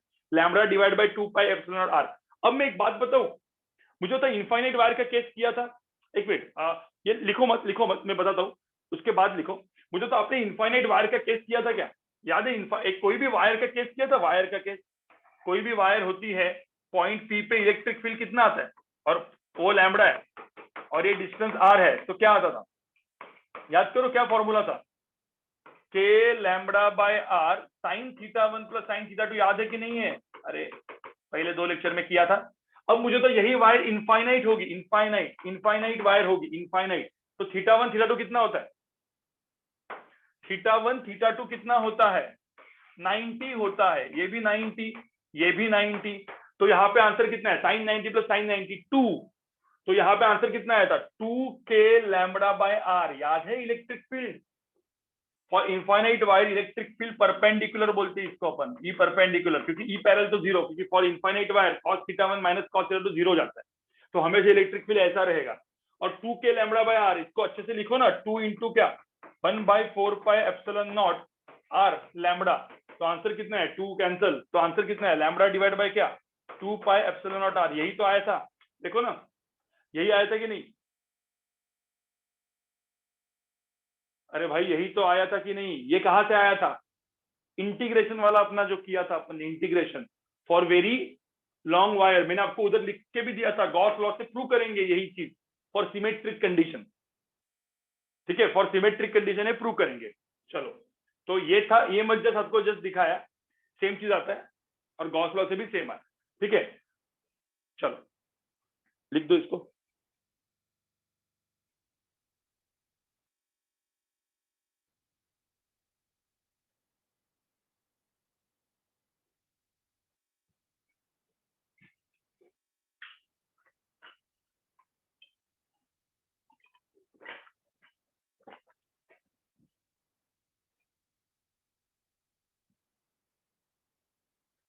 आपको समझ में आ रहा है, आपको समझ में आ रहा है, मतलब एटलीस्ट जिनका मैथ सही है उनको समझ में आ रहा है।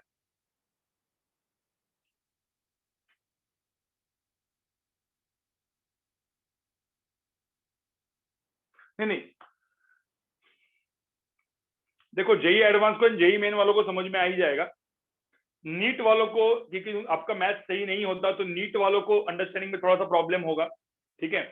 सीईटी वालों को एंड बोर्ड वालों को भी प्रॉब्लम होगा अंडरस्टैंडिंग में, क्योंकि हर एक चीज एकदम क्लियर समझ में नहीं आएगी, कोई दिक्कत नहीं, जितना भी समझ में आता है उतना रखो दिमाग में, भरते जाओ, ठीक है। और नीट वालों को ध्यान में रखना, डायरेक्टली फॉर्मूला याद आएंगे, ठीक है। बाद में नीट वालों को हम लोग थोड़ा सा अप्रोच अलग कर देंगे, फॉर्मूला बेस्ड अप्रोच कर देंगे, ठीक है, फास्ट करने के लिए।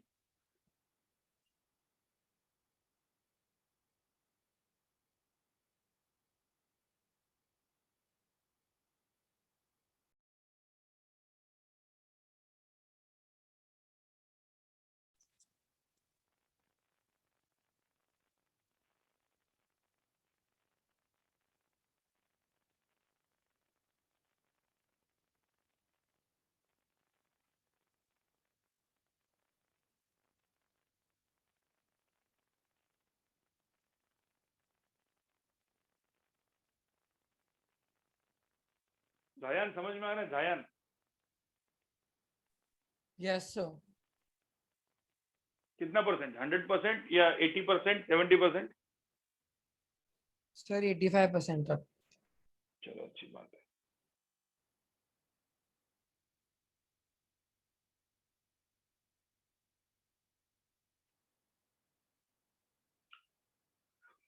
लिख के हो गया गाइस, लिख के हो गया, लिख के हो गया।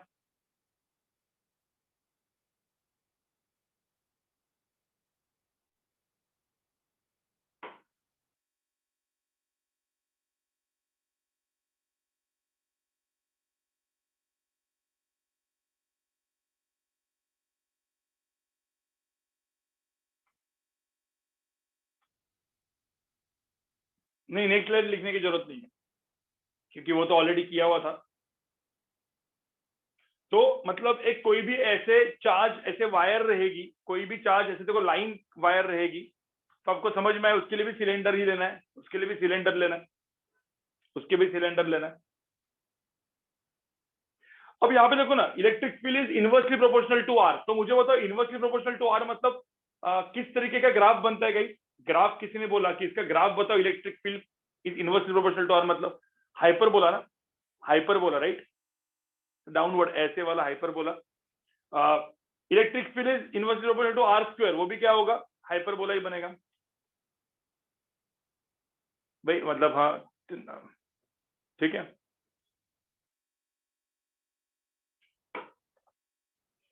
चलो चलो आगे बढ़े, आगे बढ़े, चलो आगे बढ़ते गाइस, आगे बढ़ते हैं। हाँ सब लोग यहाँ पे एक चीज मतलब कुछ कुछ पेरेंट्स का ये आया था, विले पार्ले की, खास करके विले पार्ले एक काम, सिर्फ मुझे आगे जाने के पहले मुझे सिर्फ विले पार्ले में अपने विले पार्ले बोर्ड्स के मैथ्स वाले लोग कितने, बोर्ड्स एंड सीईटी के मैथ्स के लोग कितने, हैंड रेज कर लो। जेई मेन की बात नहीं कर रहा हूं मैं, जेई मेन जेई एडवांस की बात नहीं कर रहा हूं, बोर्ड्स वाले लोग कितने, हैंड रेज कर लो जरा। विले पार्ले बोर्ड्स वाले लोग हैंड रेज कर लो, बोर्ड्स।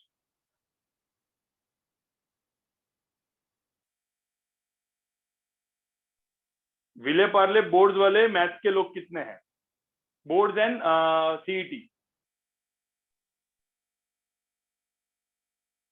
ठीक है, क्योंकि मैंने क्यों हैंड रेज करवाया था गाइस आपके लिए, कुछ कुछ लोग ऐसे थे कि मतलब जिनको आतिफ सर का लेक्चर बैठना है, लेकिन गाइस आतिफ सर का lecture JEE main JEE advance का होता है। ठीक है, मतलब वो बोलते कि सर नहीं, भावेश सर का नहीं बैठना, आतिफ सर का बैठना है, क्या बैठ सकते हैं क्या वगैरह। ठीक है, तो गाइस जो लोग का, एक मिनट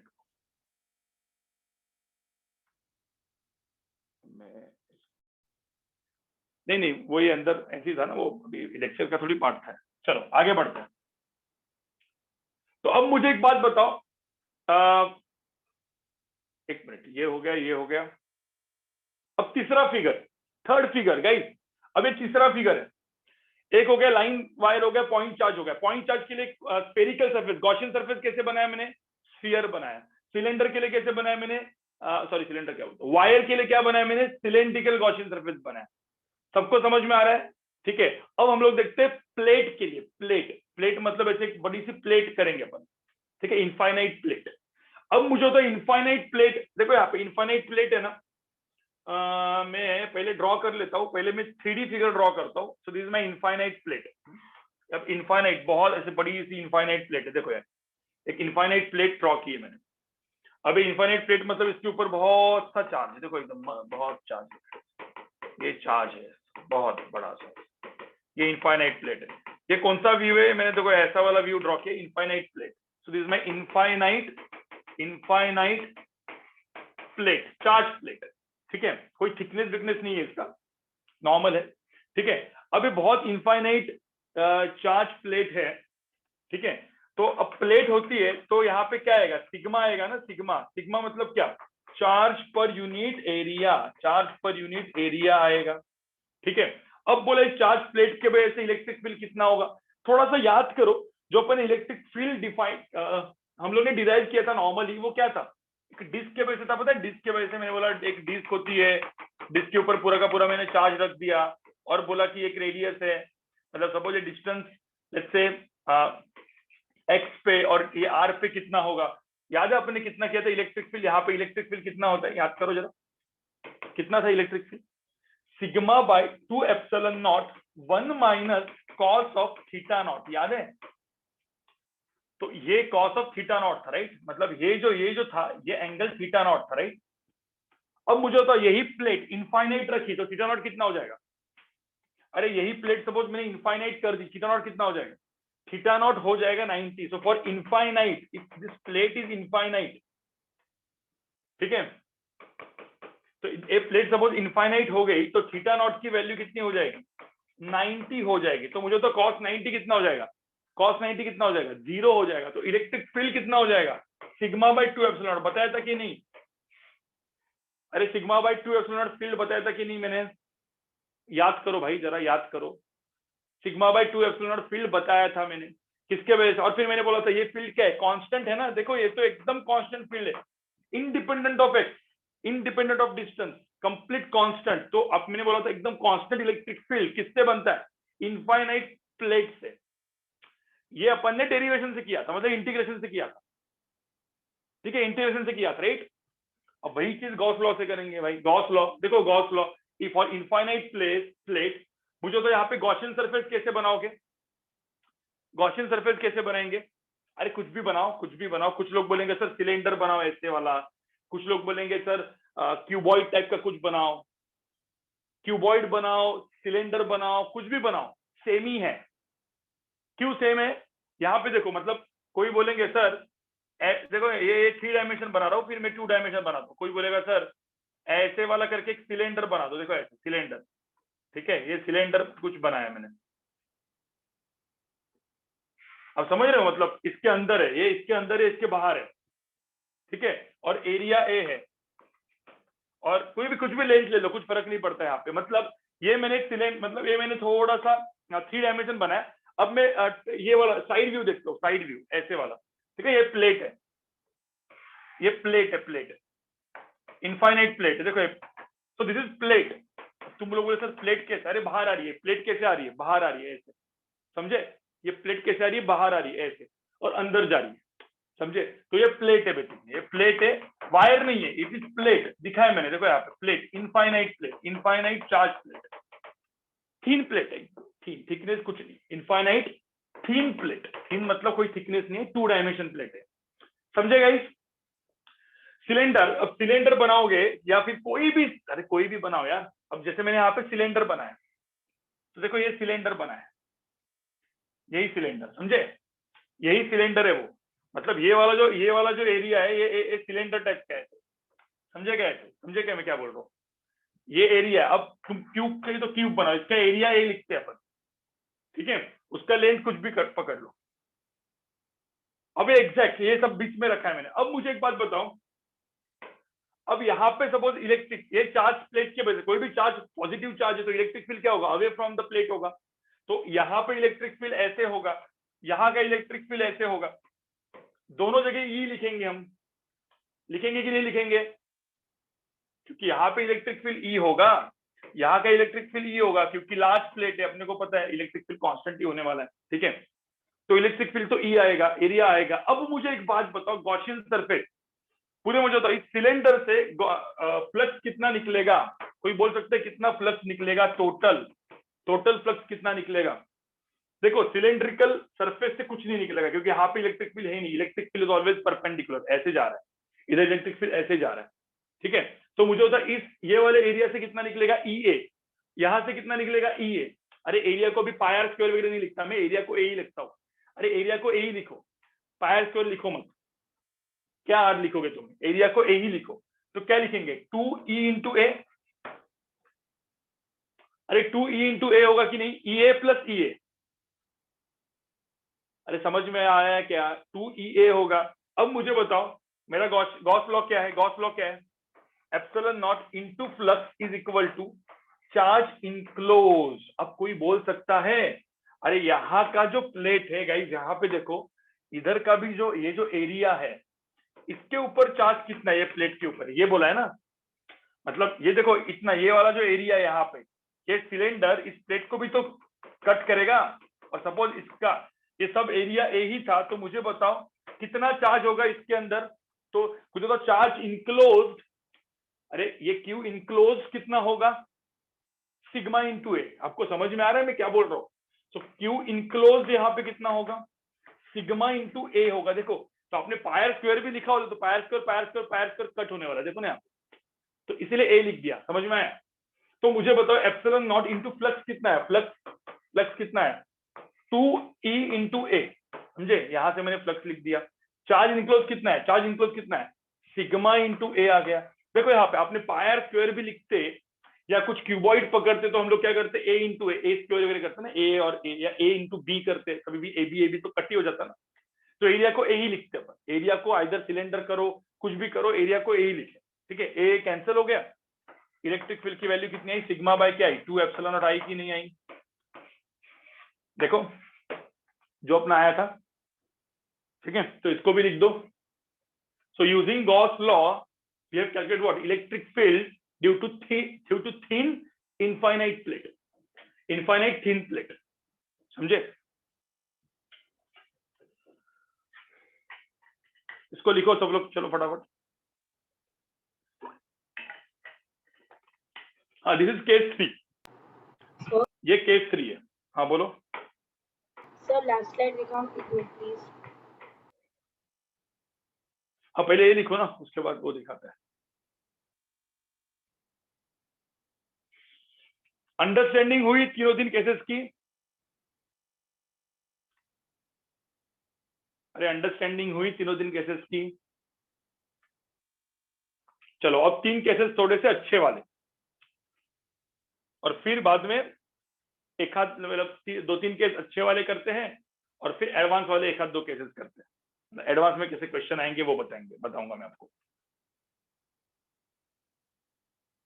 अच्छे वाले मतलब अभी जेई मेन जेई एडवांस में ये भी केसेस आ जाते हैं जो मैं बताने वाला हूँ, ठीक है।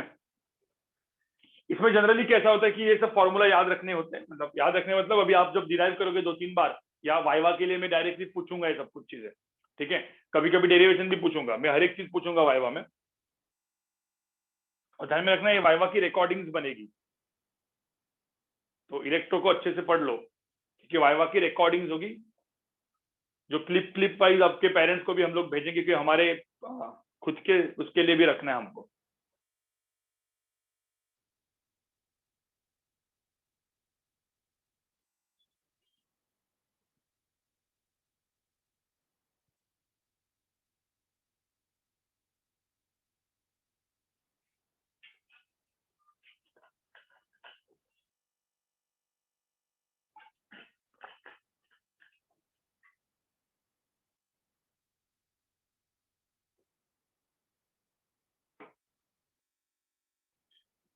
चलो आगे बढ़े गाइस, आगे बढ़े। 1 minute, sir.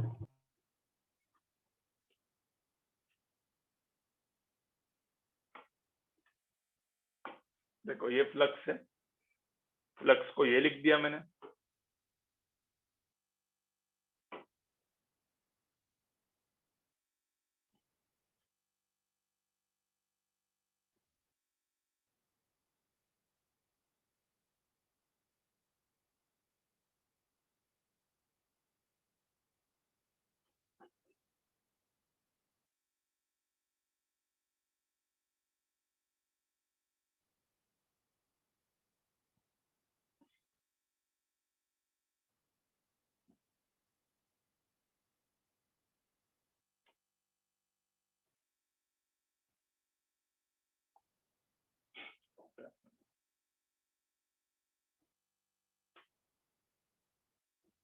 Done, sir.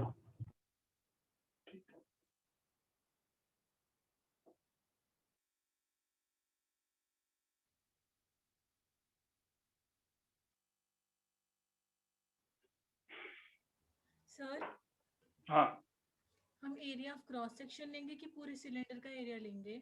नहीं, एरिया क्रॉस सेक्शन है ना, उस पूरे सिलेंडर से इधर से तो इलेक्ट्रिक फील्ड जा ही नहीं रहा है, यहाँ पे तो इलेक्ट्रिक फील्ड सब परपेंडिकुलर होता है ना, हाँ तो उसके वो वाले सरफेस थोड़ी निकल रहा है कोई। Okay, thank you sir.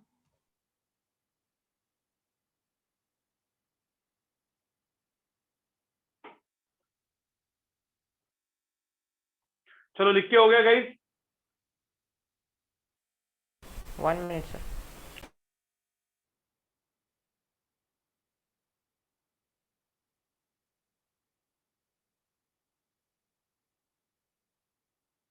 अब ये 3 जो है वो बेसिक केसेस जो सबके लिए काम में आती है वो हो गई।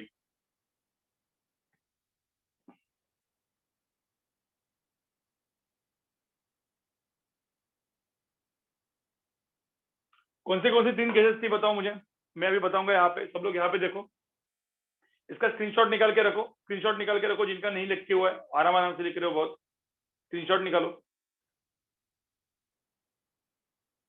अब 3 जो केसेस थी, एक पॉइंट चार्ज के वजह से इलेक्ट्रिक फील्ड होता है, ठीक है, जिसके लिए अपन क्या लेते हैं, एक ऐसा स्फीयर बना देते हैं और फिर इलेक्ट्रिक फील्ड की यहाँ पे वैल्यू आती है KQ/R², ठीक है। कोई बोलेगा sir electric field versus r का मुझे यहाँ पे ग्राफ बना के दो, तो ये तो सिंपल ऐसे होगा, ठीक है। फिर अपन ने देखा इनफाइनाइट चार्ज वायर, ठीक है, तो this is infinite wire, infinite है वायर, ठीक है। इसके लिए जो गॉसियन सरफेस आता है वो इसके लिए अपन गॉसियन सरफेस को सिलेंडर बना देते हैं, और जिससे मेरा इलेक्ट्रिक फील्ड आता है, कोई डिस्टेंस r पे मेरा इलेक्ट्रिक फील्ड आता है, ठीक है, lambda divide by 2πε0 into r। यहाँ पे भी इलेक्ट्रिक फील्ड कैसे आता है, कुछ इस तरीके से रेक्टेंगुलर हाइपरबोला, ठीक है।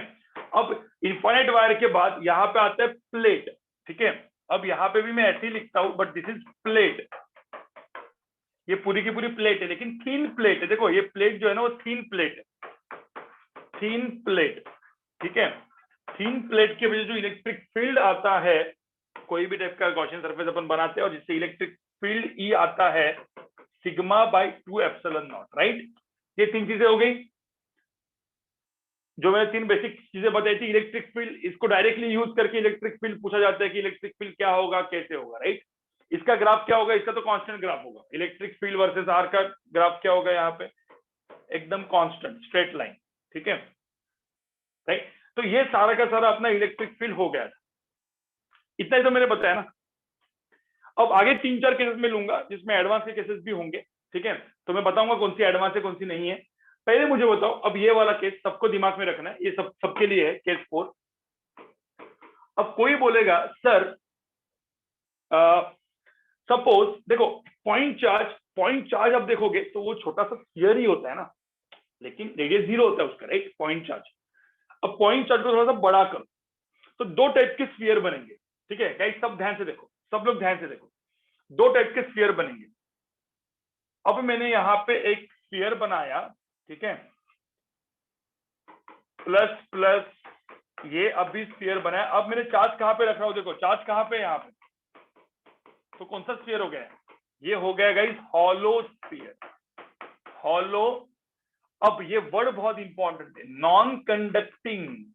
अब क्योंकि कंडक्टर पढ़ने वाले ना, मैंने बोला लास्ट का जो पार्ट होगा थोड़ा सा एडवांस ओरिएंटेड ज्यादा होता है।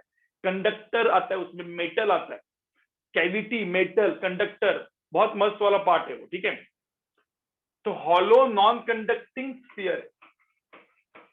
अब नॉन कंडक्टिंग स्फीयर क्या मतलब क्या होता है, अभी कंडक्टर नॉन कंडक्टर अभी ज्यादा कंफ्यूज मत हो जाओ, ठीक है, क्योंकि वो लास्ट का लेक्चर है और वो एडवांस का लेक्चर तो मैं अलग से रखूंगा, ठीक है। हाँ, लेकिन उसमें सब लोग को बैठना है 1 घंटा और आगे का 1.5 घंटा सिर्फ एडवांस फॉलो, इस तरीके से है वो लेक्चर, ठीक है। तो हॉलो नॉन कंडक्टिंग स्फीयर होगा जिसमें यहाँ पे पूरा का पूरा मैंने चार्ज डाल के रखा है, रेडियस आर है, ठीक है। मतलब अंदर कोई चार्ज है क्या, हॉलो स्फीयर के अंदर कोई चार्ज होता है क्या?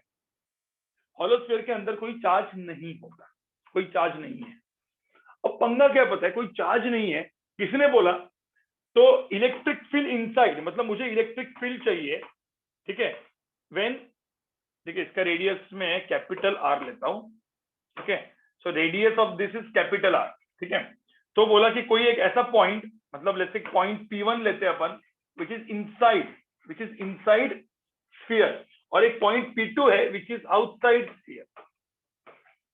मतलब एक बार R लेस देन R, ठीक है, और दूसरे में electric field when R greater than R। आपको समझ में आ रहा है मैं क्या बोल रहा हूं? 2 जगह का मुझे इलेक्ट्रिक फील्ड चाहिए, ठीक है। अब कोई भी हॉलो स्फीयर होगा तो उसके अंदर इलेक्ट्रिक फील्ड कितना होगा, क्या गेस कर सकते हो इलेक्ट्रिक फील्ड कितना होगा? कोई भी हॉलो स्फीयर के अंदर सिमेट्रिक है, ये चार्ज भी सिमेट्रिक रखा है, यूनिफॉर्म चार्ज डिस्ट्रीब्यूशन है, मतलब यूनिफॉर्म चार्ज रखा है मैंने, यूनिफॉर्म, ठीक है। अब यूनिफॉर्म चार्ज जब रखते हैं guys, so according to Gauss law, जब मैं यहाँ पे गॉसियन सरफेस, देखो स्फीयर है ना, कोई भी स्फेरिकल टाइप का यूनिफॉर्म डिस्ट्रीब्यूशन होगा तो हमेशा गॉसियन सरफेस कैसे बनेगा, गॉसियन सरफेस कैसे बनेगा, स्फीयर बनेगा, ठीक है। तो यहाँ पे मैं गॉसियन सरफेस स्फीयर बनाता हूं, देखो गॉसियन सरफेस में स्फेरिकल बनाता हूं ऐसे, ठीक है, ये स्फेरिकल गॉसियन सरफेस है, this is spherical Gaussian surface. तो अब स्फेरिकल गॉसियन सरफेस मैंने बनाया, ये हो गया मेरा गॉसियन सरफेस, गॉसियन सरफेस हो गया। तो मुझे तो कोई भी ऐसा गॉसियन सरफेस स्फेरिकल होगा। अब मुझे यहाँ पे मतलब मैंने पहले यहाँ पे लिख दिया गॉसियन सरफेस मैंने ऐसे बना दिया, तो फॉर पॉइंट P1, ठीक है। तो अब electric field at point P1 ढूंढ रहा हूं मैं, ये कितना है ये ढूंढ रहा हूँ, इसलिए गॉसियन सरफेस बना दिया। अब मुझे होता है एप्सिलॉन नॉट इंटू फ्लक्स करूंगा मैं, एप्सिलॉन नॉट इंटू फ्लक्स करूंगा is equal to charge enclose करूंगा। What is charge, what is electric flux, वो तो मैं लिख दूंगा। लेट्स से मैंने एक गॉसियन सरफेस बनाया, तो एप्सिलॉन नॉट इंटू क्या हो गया, E इंटू 4πr² आ गया, बराबर ना?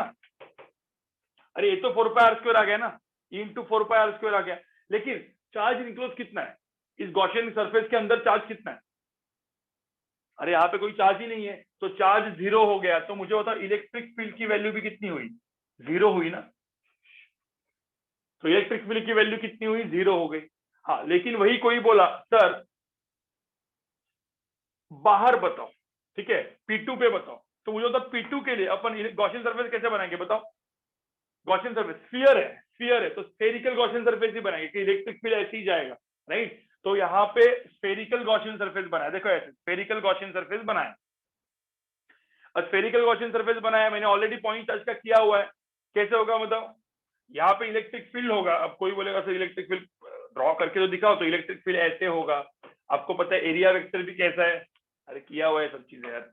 एरिया वेक्टर भी कैसा है, ऐसा है। तो आप लोग को पता है ई इंटू ए का आप इंटीग्रेशन करोगे तो ई इंटू 4πr² आएगा कि नहीं आएगा, क्लियर है ना यार, ठीक है। तो मैं वापस गॉस लॉ लगा देता हूँ, कुछ अलग कलर में लगा देता हूँ। Epsilon naught into flux is equal to क्या करेंगे, चार्ज इनक्लोज, ठीक है। अब मुझे बताओ जो एप्सिलॉन नॉट इंटू फ्लक्स कितना है, फ्लक्स कितना है यहाँ पे, टोटल फ्लक्स कितना है, ई इंटू क्या है, अरे ई इंटू 4πr² ही है। लेकिन ध्यान में रखना यहाँ पे इलेक्ट्रिक फील्ड, ये जो मैं लिख रहा हूँ electric field at point P2 है, यहाँ पे जो कर रहे हो, ठीक है। यहाँ पे R is greater then R, मतलब बाहर का पॉइंट है। चार्ज इनक्लोज कितना है, अब ऐसा पकड़ लेते हैं टोटल चार्ज जो है, ये टोटल चार्ज में यहाँ पे रखा है Q, total charge is Q। तो यहाँ पे टोटल चार्ज क्या डालेंगे अपन, Q डालेंगे, ठीक है, ठीक है। सिग्मा भी डाल सकते हैं, मतलब सिग्मा के कम में भी दे दिया जा सकता है, वो भी बताऊंगा, लेकिन यहाँ पे तो Q डालेंगे, ठीक है। तो अब मुझे तो इलेक्ट्रिक फील्ड कितना है, सिग्मा के फॉर्म में पूछते हैं, लेकिन इलेक्ट्रिक फील्ड कितना है यहाँ पे 1/4πε0। सपोज टोटल चार्ज, क्योंकि यहाँ पे देखो टोटल चार्ज Q दिया है, तो यहाँ पे Q तो Q ही रखो, Q/r²। तो मुझे बताओ ये किसकी तरह आया इलेक्ट्रिक फील्ड, किसकी तरह इलेक्ट्रिक फील्ड आया, ये जो इलेक्ट्रिक फील्ड आया due to hollow sphere, point charge की तरह आया कि नहीं आया, एक पॉइंट चार्ज की तरह इलेक्ट्रिक फील्ड आया कि नहीं है यहाँ पे, ठीक है। तो यहाँ पे ध्यान में रखना, यहाँ पे ये कब होगा, when r is greater than radius of the sphere, greater equal to भी कर सकते हैं इस केस में, when r is greater than equal to radius हो जाएगा। दोनों केसेस लिख के रखो, ये इजी केस था, मतलब केस 4 जो, इसमें कोई अलग नहीं है, पॉइंट चार्ज की तरह केस है, लेकिन इंपॉर्टेंट है, इसके एक रूल बन गया। रूल क्या बन गया, for a hollow non conducting sphere, जिसके ऊपर मैंने एक यूनिफॉर्मली चार्ज डिस्ट्रीब्यूट किया, तो electric field inside is 0 and electric field outside is kQ/r², as if पूरा का पूरा जो चार्ज है वो उसके सेंटर पे रखा है, राइट। हॉलो स्फीयर का पूरा चार्ज सेंटर पे रखा है, ऐसे बिहेव करेगा ना, देखो ना आंसर तो ऐसे ही आया, राइट। लिखो इसको,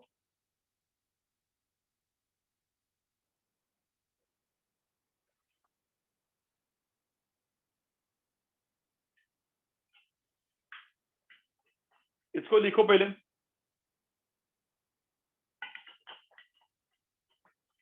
तो एक केस 4 जो था दैट इज हॉलो स्फीयर, ठीक है, केस 4 इज हॉलो स्फीयर। एक लास्ट का पार्ट जो है वो करके फिर बाकी लोग निकल जाएंगे, ठीक है, एक लास्ट का पार्ट है वो करके बाकी लोग निकल सकते हैं।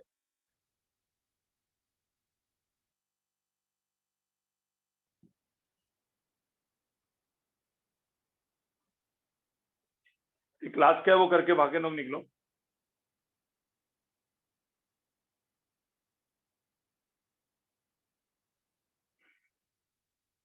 नहीं ऐसा कुछ नहीं है, ऐसा थोड़ी है, लास्ट थोड़ी है, गॉसियन सरफेस नॉर्मली है। नहीं ये रिजल्ट ऐसे आया ना, रिजल्ट की बात कर रहा हूं मैं, जो रिजल्ट आया वो उस तरीके से बोल सकते हैं हम लोग। श्रिया, जो रिजल्ट आया, रिजल्ट क्या दिख रहा है तुमको, Q/r² ना, रिजल्ट क्या दिख रहा है, Q डायरेक्टली r², r, और मैंने ऐसा थोड़ी बोला कि r is very very greater than r, नहीं ना, ऐसा थोड़ी बोला मैंने। रिजल्ट देखो ना, Q/r² आया। So when r is like, when this r is greater than capital R, radius of the sphere, it behaves as, ठीक है।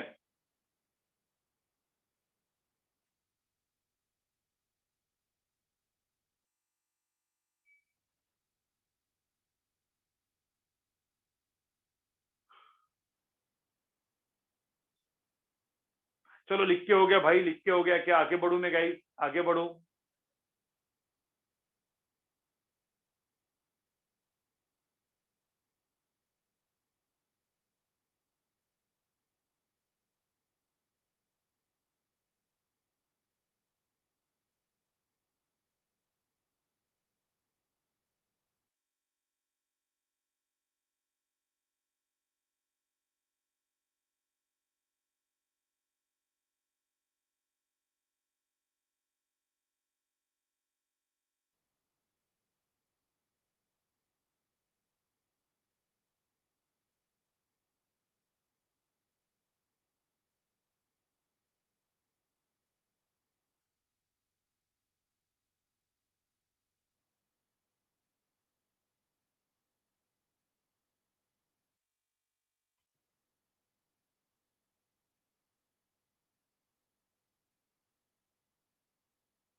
ठीक है, केस 4 हो गया।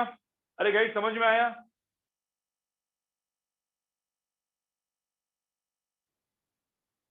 ठीक है, तो मैंने क्या बोला, मतलब केस 4 में मुझे बताओ, केस 4 में मैंने क्या बोला?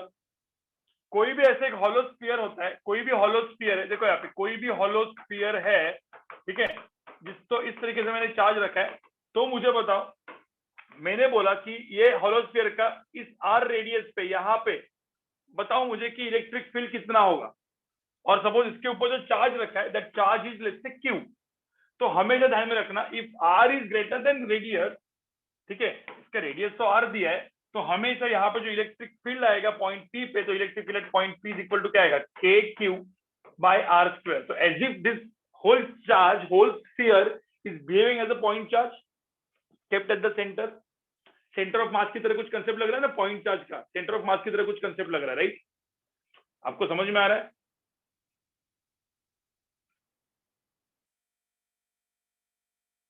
ठीक है, ठीक है, तो इलेक्ट्रिक फील्ड ये हो गया। हाँ हाँ, कोई बोलेगा sir electric field at point, ये पॉइंट क्या होगा, P2 व्हेन R इज, तो electric field at this point P2 कितना हो जाएगा, 0 हो जाएगा, अंदर 0 हो जाएगा, अंदर 0 हो जाएगा, बाहर वो हो जाएगा। इतना समझ में आया? यही तो मैंने बोला, बाकी कुछ नहीं बोला। ठीक है, चलो आगे बढ़ते हैं। केस 5। अब केस 5 देखो guys, case 5 is complete solid sphere. Gravitation में भी काम में आने वाला, ग्रेविटेशन में भी काम में आने वाली चीज सेम, ठीक है। Solid non conducting sphere. अब सपोज एक पूरा सॉलिड स्फीयर है, देखो यहाँ पे मस्त वाला सॉलिड स्फीयर। सॉलिड स्फीयर का मतलब क्या है, अब मैं वापस लिखता हूँ यहाँ पे, सॉलिड नॉन कंडक्टिंग मतलब इंसुलेटिंग। अभी कंडक्टिंग नॉन कंडक्टिंग क्या है वो बाद में बताऊंगा, पहले नॉन कंडक्टिंग मतलब क्या है, ऐसे पूरा इंसुलेटर मतलब चार्ज अंदर है, ठीक है। सॉलिड नॉन कंडक्टिंग स्फीयर, ठीक है। अब बोला है कि 2 पॉइंट, एक पॉइंट कहां पे है, यहां पे है, और एक पॉइंट कहां पे है, बाहर है। लेते पॉइंट P1 लेते हैं, पॉइंट P2 लेते हैं, ठीक है। और इसका रेडियस क्या लेते हैं अपन, R लेते हैं, और टोटल चार्ज कितना लेते हैं, Q लेते हैं। अब कभी कभी यहाँ पे डेंसिटी भी दी रहेगी। अब मुझे 3 डायमेंशन है, 3D है, तो यहाँ पे मुझे तो कौन सी डेंसिटी आएगा, क्या आएगा, सिग्मा हो गया, लैम्बडा हो गया। अब यहाँ पे क्या आएगा, रो आएगा, रो चार्ज पर यूनिट वॉल्यूम वाली डेंसिटी आएगी। तो कुछ लोग यहाँ पे ना चार्ज पर यूनिट वॉल्यूम भी डिफाइन कर लेते हैं, मतलब कुछ लोग ऐसा रो भी लिखते हैं, rho is charge upon charge per unit volume. जैसे इस केस में आप देखोगे तो यहाँ पे चार्ज कितना दिया है, Q दिया है, और वॉल्यूम कितना दिया है, 4/3 पाई R क्यूब दिया है, ठीक है। तो ये भी एक चीज डिफाइन होती है, मतलब कुछ कुछ कभी कभी क्वेश्चन में रो भी दिया जाता है, क्यू भी दिया जाता है। कभी कभी बोलेंगे इसके ऊपर चार्ज क्यू दिया है, या कभी कभी उसको बोलेंगे इसका चार्ज डेंसिटी रो है। समझे गाइस, दोनों चीजें दी जा सकती है, तो इसलिए मैंने लिख के रखा है यहाँ पे, this call volume charge density, this call volume charge density. तो ये चीज हम लोग ने बहुत बार ऐसे टर्म्स हम लोग ने देखे हुए ऑलरेडी, ठीक है। तो अब मुझे होता है इसमें सिंपल कौन सा है, पॉइंट P1 पे इलेक्ट्रिक फील्ड सिंपल है, पॉइंट P2 पे इलेक्ट्रिक फील्ड कहां पे सिंपल है, पॉइंट P1 पे या P2 पे। अरे P2 पे डायरेक्टली स्फीयर कर दिया, देखो ना गॉसियन सरफेस बड़ा सा आ गया, तो उसके अंदर ही पूरा चार्ज आ गया ना। तो P2 पे एकदम सिंपल है कि नहीं है, P2 पे एकदम सिंपल है गाइस। चलो P2 पे सिंपल है, तो पहले किस पे निकालेंगे, P2 पे निकालेंगे। चलो पहले P2 पे निकाल देते हैं, ठीक है, पहले P2 पे निकाल दे, P1 पे अगले पेज पे निकालते हैं, ठीक है। तो इलेक्ट्रिक फील्ड पॉइंट P2 निकालने के लिए लेट्स टेक अपना गॉसियन सरफेस बड़ा सा बनाओ। तो this is my Gaussian surface, देखो यहाँ पे ये हो गया मेरा, ये हो गया मेरा गॉसियन सरफेस, मतलब इमेजिनरी सरफेस, ठीक है। इसके अंदर से मुझे इलेक्ट्रिक फ्लक्स निकालना है, यहाँ पे मैंने इलेक्ट्रिक फील्ड E मान लिया, ठीक है। तो अब मैंने क्या किया, epsilon naught into flux is equal to charge enclose कर दिया। एप्सिलॉन नॉट इनटू फ्लक्स कितना हुआ, E into 4 pi R square हो गया। चार्ज इनक्लोज क्या हो गया, टोटल Q आ गया, ठीक है। तो इलेक्ट्रिक फील्ड की वैल्यू कितनी आई, 1/4 pi epsilon naught Q by R square. Simple. यहाँ पे इस पूरे केस में मेरा जो R है, R is greater than the radius, greater equal to the radius, ठीक है। तो यहाँ पे इलेक्ट्रिक फील्ड निकला when R is greater than equal to radius. समझ में आया? तो again for the solid sphere simple आया, as if again the whole charge is kept at the centre, बराबर कि नहीं, the whole charge is kept at the centre, same ही चीज है। बट व्हाट इफ यहाँ पे मुझे पॉइंट P1 पे मुझे निकालना है गाइस, मुझे पॉइंट P1 पे इलेक्ट्रिक फील्ड निकालना है, तो गॉसियन सरफेस कैसे बनेगा? गॉसियन सरफेस कैसे बनेगा फॉर P1 के लिए गॉसियन सरफेस कैसे बनेगा? अंदर बनाना पड़ेगा। अब एक काम करता हूँ, दूसरे पेज पे लिखता हूँ, फिर दोनों चीजें आप लिखो, ठीक है। अब यहाँ पे देखो, ये मेरा ऑलरेडी चार्ज था, इसमें पूरा का पूरा चार्ज ऐसे था, ठीक है। थोड़ा सा बड़ा अभी ड्रॉ कर लेता हूँ, ठीक है। इसका रेडियस r दिया हुआ था, इसका रेडियस r ऑलरेडी दिया हुआ था, ठीक है। अब मुझे पॉइंट इस पॉइंट पे निकालना है। अब सपोज मुझे इस पॉइंट पे निकालना है जिसका रेडियस है स्मॉल r, तो मुझे तो गॉसियन सरफेस कैसे बनाना पड़ेगा? यहाँ पे जो गॉसियन सरफेस बनाना पड़ेगा, ये वाला स्फीयर बनाना पड़ेगा। स्फीयर ही बनाएंगे ना, क्योंकि स्फेरिकल चार्ज है, तो स्फेरिकल डिस्ट्रीब्यूशन है, तो इलेक्ट्रिक फील्ड भी पॉइंट चार्ज की तरह ऐसे ही रहेगा। तो ऐसा मैंने गॉसियन सरफेस बनाया, स्फेरिकल गॉसियन सरफेस बनाया, ठीक है। तो गॉसियन सरफेस स्फेरिकल हो गया। अब यहाँ पे क्या चेंज हुआ इस गॉसियन सरफेस में? क्या चेंज हुआ? कोई बोल सकता है गॉसियन सरफेस में क्या चेंज हुआ? यस यस यस, क्या चेंज हुआ? अरे भाई अभी मुझे होता पूरा का पूरा जो चार्ज Q, अरे पूरा का पूरा चार्ज Q इस पूरे स्फीयर पे है, पूरे स्फीयर पे है। क्या भी वो चार्ज Q इसके अंदर है क्या? पूरे के पूरे नहीं है ना। चार्ज अंदर का क्या हो गया? रिड्यूस हो गया। अब मुझे बताओ गॉसियन सरफेस के हिसाब से जो अंदर का चार्ज है, यहाँ पे मैं लिखता हूँ, देखो इतना ही चार्ज है ना जो ग्रीन में दिख रहा हूं मैं। अरे मुझे बताओ चार्ज इनक्लोज ही अलग हो गया यहाँ पे। अब यहाँ पे ना चार्ज इनक्लोज निकालना ये मेन चीज है। आपको तो बाकी तो आ ही जाएगा, बाकी तो आ ही जाएगा। चार्ज इनक्लोज कैसे निकालेंगे? कुछ लोग बोलेंगे सर यूनिटरी मेथड से निकालते हैं। टोटल चार्ज Q जो है वो 4/3 पाई r क्यूब के ऊपर है, ठीक है। दो तरीके से चार्ज इनक्लोज निकाल सकते हैं। टोटल चार्ज Q इतने वॉल्यूम के ऊपर है, पूरा वॉल्यूम है ना। तो मुझे बताओ नहीं, टोटल चार्ज Q इतने वॉल्यूम के ऊपर है, तो बोला है इतने वॉल्यूम के ऊपर कितना, मतलब 4/3 पाई r क्यूब वॉल्यूम के ऊपर कितना चार्ज Q इनक्लोज। आपको समझ में आ रहा है मैंने क्या लिखा है? अरे भाई समझ में आ रहा है क्या? हाँ, तो मुझे तो चार्ज इनक्लोज की वैल्यू यहाँ पे कितनी आई? चार्ज इनक्लोज की वैल्यू कितनी आई? ये क्रॉस मल्टीप्लाई करो, ठीक है। तो यहाँ पे क्या है? Q divide by 4/3 pi r cube into 4/3 pi r cube. आपको समझ में आए? कुछ लोग इसको क्या लिखेंगे, देखो ये एक तरीका था। कुछ लोग डायरेक्टली इसको ऐसा भी लिखते हैं, Q इनक्लोज की वैल्यू। गाइस यहाँ पे कुछ लोग इस पूरे चीज को क्या लिखेंगे? पूरे चीज को सर यही तो अपना रो है ना सर, तो अपन रो लिखते हैं। सो रो इंटू 4/3 पाई r क्यूब भी तो लिख सकते हैं। दो तरीके है ना, इधर ये लिखो नहीं तो ये लिखो। समझ में आ रहा है गाइस? इस चीज को रो लिख सकते हैं, रो इंटू 4/3 पाई r क्यूब, नहीं r क्यूब नहीं सॉरी, स्मॉल r क्यूब। यहाँ पे ये भी लिख सकते हैं या ये भी लिख सकते हैं, ठीक है। कोई बोलेगा सर रो ही तो है ना, रो ही तो अपन क्या लिखते हैं? Charge divide by 4/3 pi r cube, यही तो रो है। चार्ज पर यूनिट वॉल्यूम, यही तो रो है, चार्ज पर यूनिट वॉल्यूम। तो मुझे बताओ, अब यहाँ पे एक काम करते हैं, अपन ने दोनों तरीके से लिख सकते हैं, लेकिन अभी मैं इसको लिखता हूँ और यहाँ पे लिखता हूँ। तो मुझे तो चार्ज इनक्लोज आया कितना? चार्ज इनक्लोज की वैल्यू यहाँ पे कितनी आई? 4/3 पाई 4/3 पाई कैंसिल हो गया, तो Q r cube by r cube. अरे 4/3 बाय 4/3 पाई कैंसिल हो गया, देखो ना यहाँ पे। समझा क्या? अरे समझा क्या? पहले बताओ इतना। ये समझ में आया कि मैंने क्या लिखा है? स्टार मार्क करके रखता हूं। तो इधर ये लिखो नहीं तो ये लिखो, ये 2 स्टार वाला, ये भी लिख सकते हैं, ये भी लिख सकते हैं, दोनों चीजें वैलिड है। ठीक है गाइस? ठीक है गाइस? समझ में आया? चलो, तो अब मुझे बताओ गॉस लॉ क्या है? What is Gauss law? Gauss law, ये तो चार्ज इनक्लोज, इतना तो कैलकुलेशन चार्ज इनक्लोज का। What is Gauss law? अब हम लोग गॉस लॉ यहाँ पे लिख देते हैं। गॉस लॉ में यहाँ पे लिखता हूं, epsilon naught into flux is equal to charge enclose. Now epsilon naught into flux कितना है? फ्लक्स इज ई इनटू, अरे भाई flux is E into 4 pi r square, वो तो सेम ही है ना। अरे यहाँ पे जो भी इलेक्ट्रिक फील्ड ई रहेगा, E into 4 pi r square रहेगा। फ्लक्स 4 पाई r स्क्वायर बराबर कि नहीं, is equal to charge enclose. Charge enclose कितना है? What is charge enclose? How much is charge enclose? Charge enclose कितना है? Capital Q into r cube, ये सारे के सारे डेरिवेशन घर ये लेक्चर के बाद वापस करो, लेक्चर के बाद वापस खुद से करो, ठीक है। एक बार से देख के खुद से एक बार करने की कोशिश करो तो ही अच्छे से दिमाग में घुसेंगे, ठीक है। अब मुझे बताओ r square and r cube कितना बचा? आर स्क्वायर गया यहाँ पे और यहाँ पे आर, तो यहाँ पे सिर्फ आर बचा कि नहीं? देखो वहां पे सिर्फ आर बचा,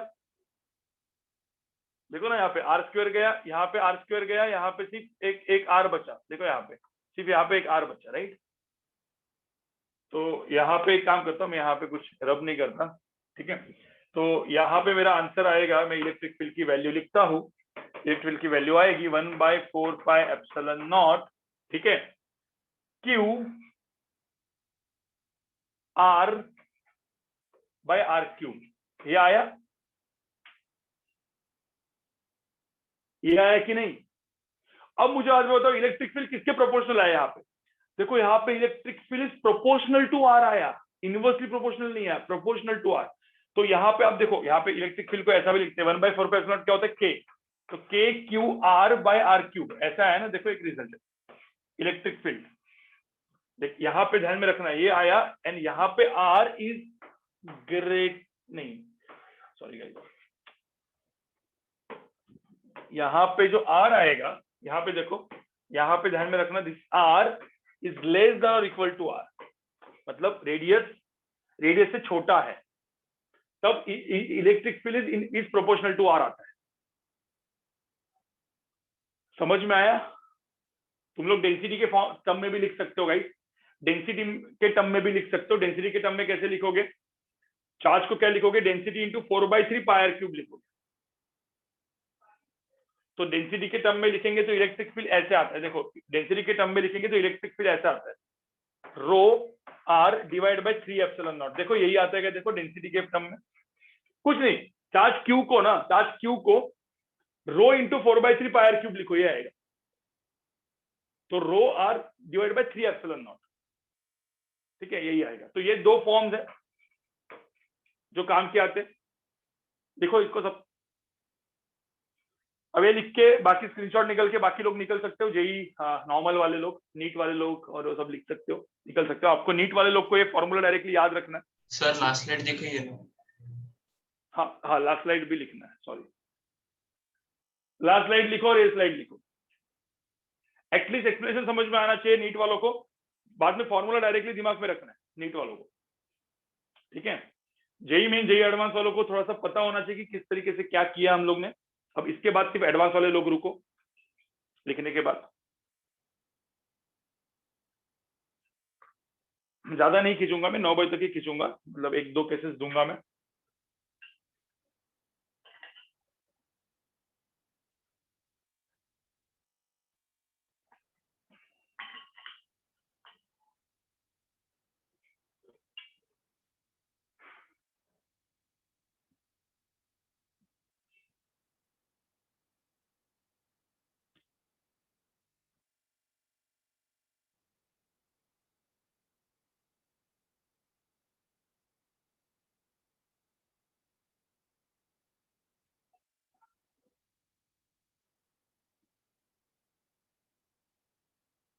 हो गया गाइस, हो गया? अरे ये वाला हो गया?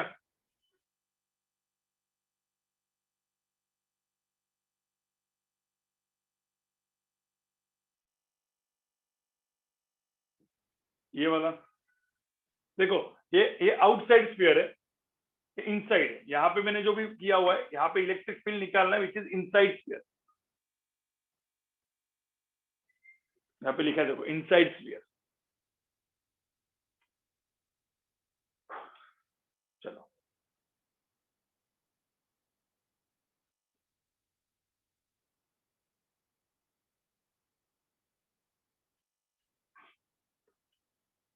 देखो, बहुत बड़ी चीज, इलेक्ट्रोस्टैटिक्स भी खत्म होने को आने वाला है अभी, अगले हफ्ते इलेक्ट्रोस्टैटिक्स भी खत्म होगा, करंट खत्म हो गया, इलेक्ट्रो खत्म हो गया, बचेगा कैपेसिटर, वो तो छोटा मोटा है, मतलब इलेक्ट्रोडायनेमिक्स का एक आधा पार्ट अपना खत्म हो जाएगा, बहुत बड़ा वाला, ठीक है, क्योंकि मैग्नेटिज्म ईएमआई पूरा का पूरा क्रॉस प्रोडक्ट पे जाता है और वो इलेक्ट्रोस्टैटिक्स का ही भाई टाइप है, समझने को सेम ही चीज होती है, ठीक है।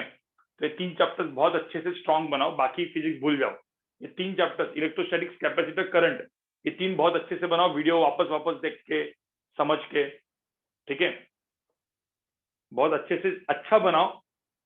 फिर जब जुलाई में मैग्नेटिज्म में पढ़ाऊंगा, मैग्नेटिज्म EMI AC, तो मैग्नेटिज्म EMI एक ही साथ चलेगा, ठीक है, तब वो अच्छा करो जुलाई में, मैग्नेटिज्म EMI AC।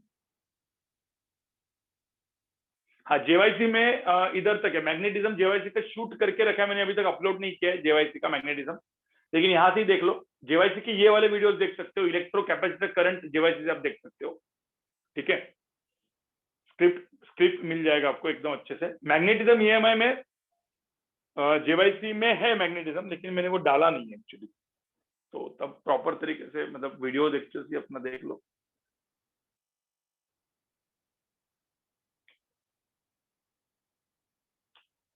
क्या होता है पता है, इलेक्ट्रोडायनेमिक्स को लोग ना मतलब एकदम लास्ट में पढ़ते, 12th में पढ़ा जाता है ना वो, तो ज्यादा टाइम मिलता नहीं आपको, तो इसीलिए हम लोग देखो पोर्शन जल्दी खत्म कर रहे हैं जुलाई में ना, तो इलेक्ट्रोडायनेमिक्स के ऊपर भी आप बहुत अच्छे से टाइम दो, ठीक है, क्योंकि ये पोर्शन बहुत इंपॉर्टेंट है, electrodynamics and modern physics, electrodynamics and modern physics बहुत ज्यादा इंपॉर्टेंट है।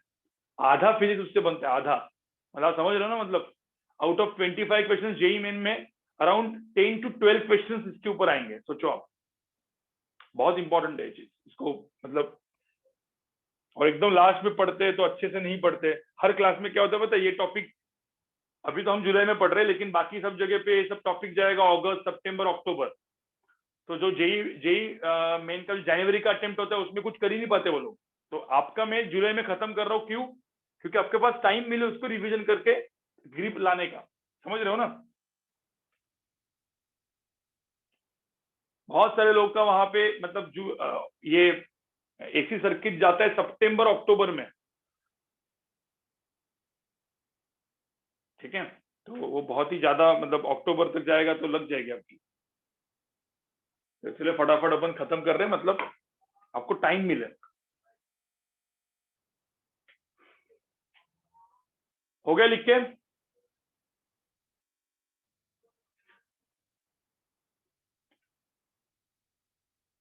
अपना सिलेबस जुलाई में खत्म हो जाएगा ना, बोला ना मैंने, जुलाई एंड में अपना सिलेबस खत्म फिजिक्स का,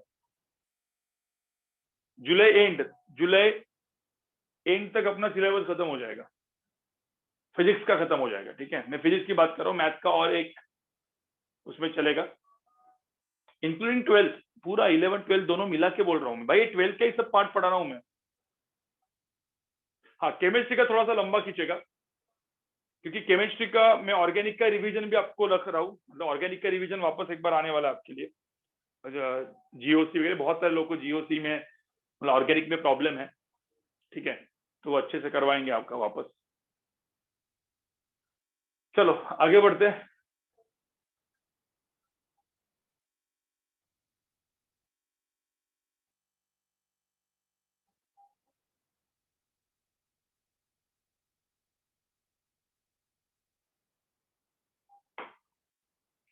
आगे बढ़ते गए, आगे बढ़े।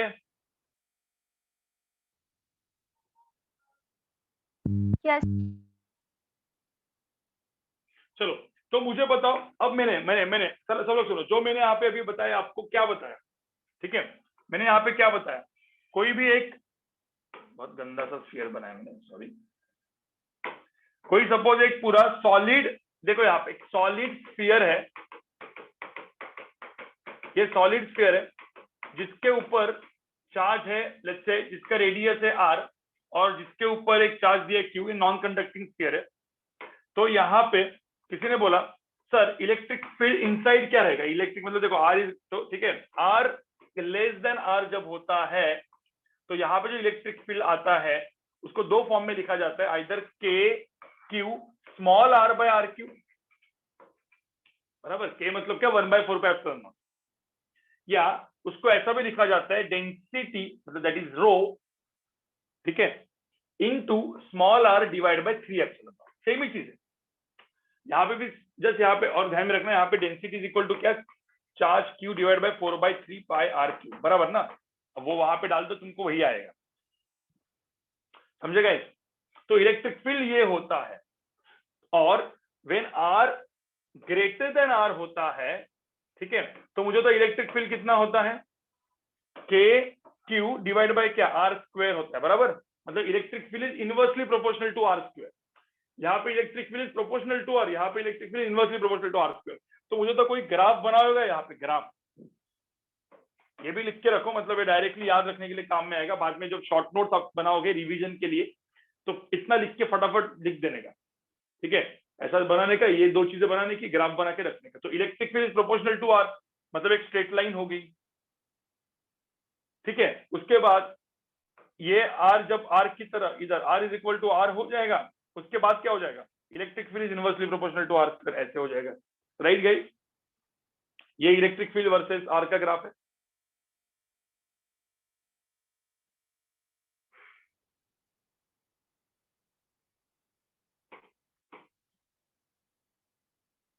ठीक है, अरे भाई समझ में आया ये चीज या नहीं आया?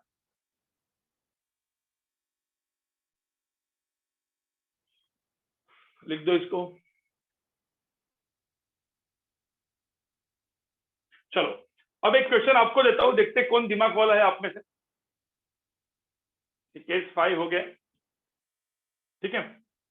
फिर उसके बाद एक एक ये दिमाग वाला क्वेश्चन, फिर उसके बाद में एडवांस का एक, मतलब एडवांस का ही ये पार्ट है, लेकिन उसमें भी एक थोड़ा सा और घुमा के क्वेश्चन दूंगा मैं। फिर देखेंगे और आप में से कौन दिमाग वाला है, ठीक है। तो दो दिमाग वाले देखेंगे फटाफट। यहाँ पे देखो, अब मैंने ना यहाँ पे एक सिलेंडर रखा, देखो यहाँ पे एक सिलेंडर है, लेकिन इनफाइनाइट सिलेंडर, इनफाइनाइट सिलेंडर। अब यहाँ पे भी दो टाइप के सिलेंडर्स आएंगे। एक तो पूरा का पूरा, अब मैं हॉलो नहीं लिखता क्योंकि हॉलो का केस आप खुद होमवर्क में कर सकते हो, इवन एचकर्मो में क्वेश्चन दिया हुआ है, ठीक है। अब मैंने यहाँ पे लिखता हूँ एक सॉलिड सिलेंडर है, देखो यहाँ पे सॉलिड सिलेंडर, लेकिन कितना कितना बड़ा सिलेंडर है बताओ मुझे यहाँ पे, इनफाइनाइट, इनफाइनाइट सॉलिड सिलेंडर,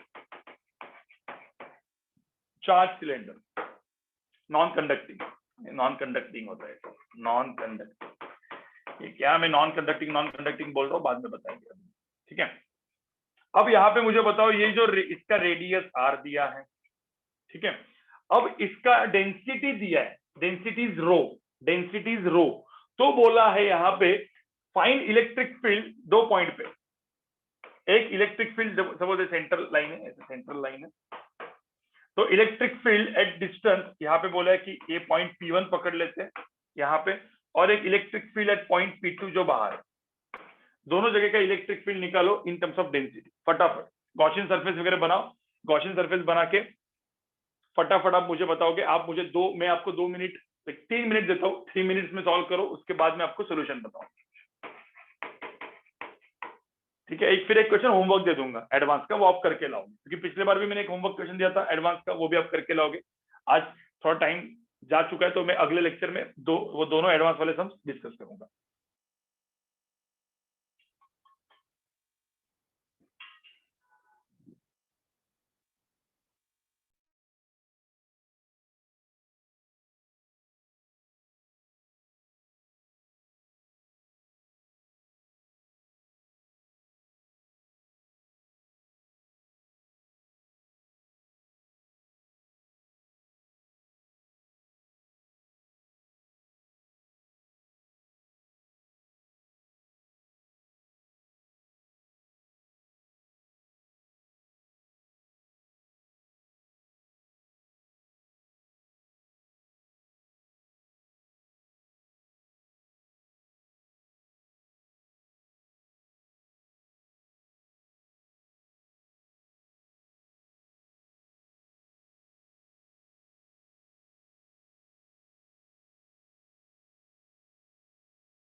आएगी किसी का भाई?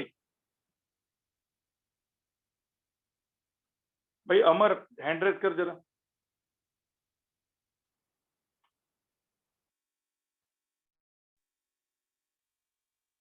वो मैं डिस्कनेक्ट हो गया था तो फिर वापस आते वो म्यूट ऑप्शन नहीं मिलता। हाँ तो हैंड रेज करना, मैं देख लूंगा अगले बार। ठीक है।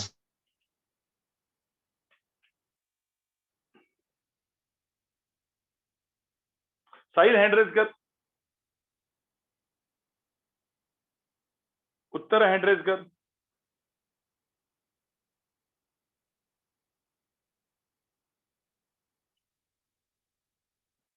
उत्तरा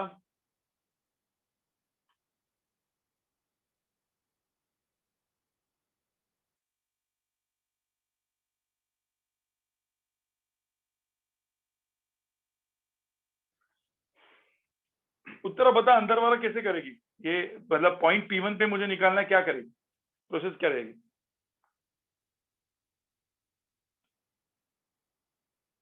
सर मैंने क्वेश्चन अभी देखा, मेरा नेटवर्क का इशू था। ओके साहिल क्या करेगा? अंदर वाला? हाँ अंदर वाला मतलब हाँ पॉइंट सर, P1। वो प्रीवियसली जैसे कि सेम है, पहले क्यू एनक्लोज ढूंढना पड़ेगा उधर से। तो गॉसियन सरफेस कैसे बनाएंगे? वो अंदर एक सिलेंडर बनाना होगा। ओके तो क्यू इनक्लोज कितना आएगा बता जरा। हाँ एक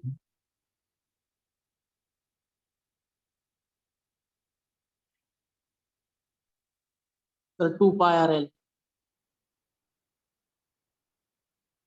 क्या? Rho into 2 π r l। अरे सिद्धार्थ तेरे को मतलब कौन बोल रहे हैं?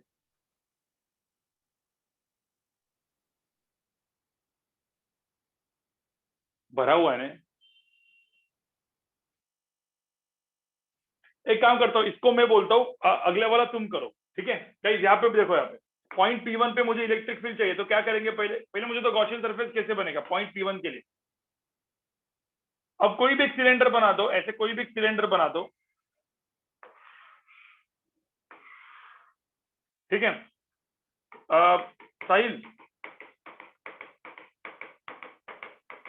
हाँ सर। हाँ बता, अभी सपोज मैंने सिलेंडर बनाया, उसके बाद तो यूनिटरी मेथड से क्यू था तो उसका पहला volume pi capital R square L और क्यू एनक्लोज उसका पाई स्मॉल r L।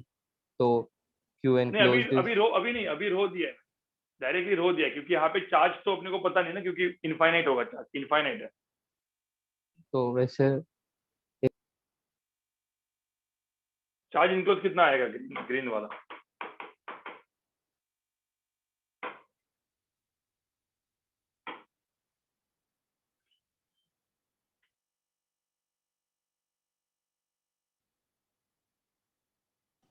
तो वो आएगा क्यू R/R स्क्वायर।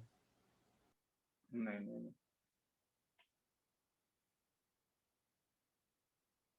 सर रो पाई r स्क्वायर।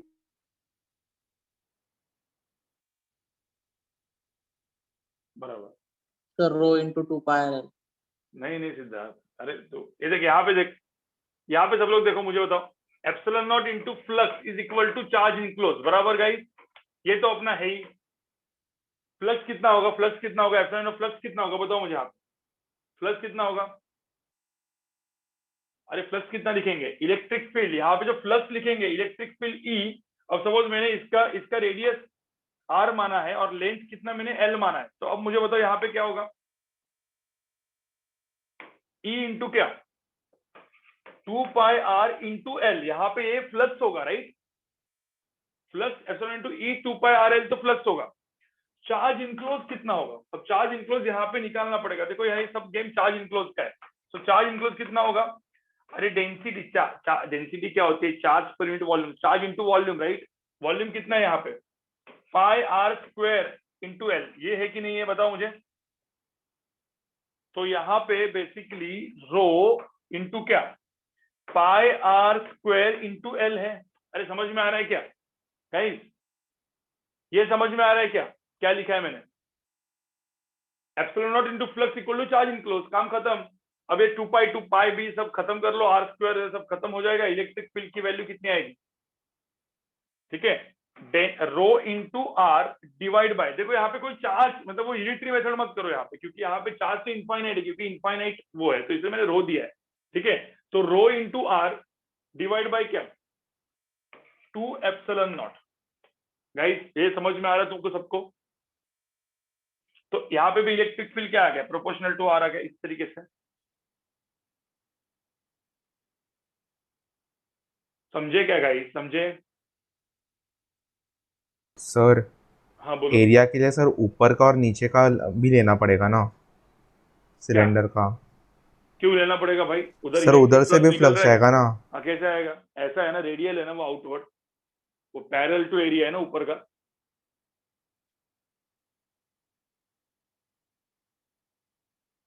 भाई इलेक्ट्रिक फ्लक्स ऐसा है ना, इलेक्ट्रिक फ्लक्स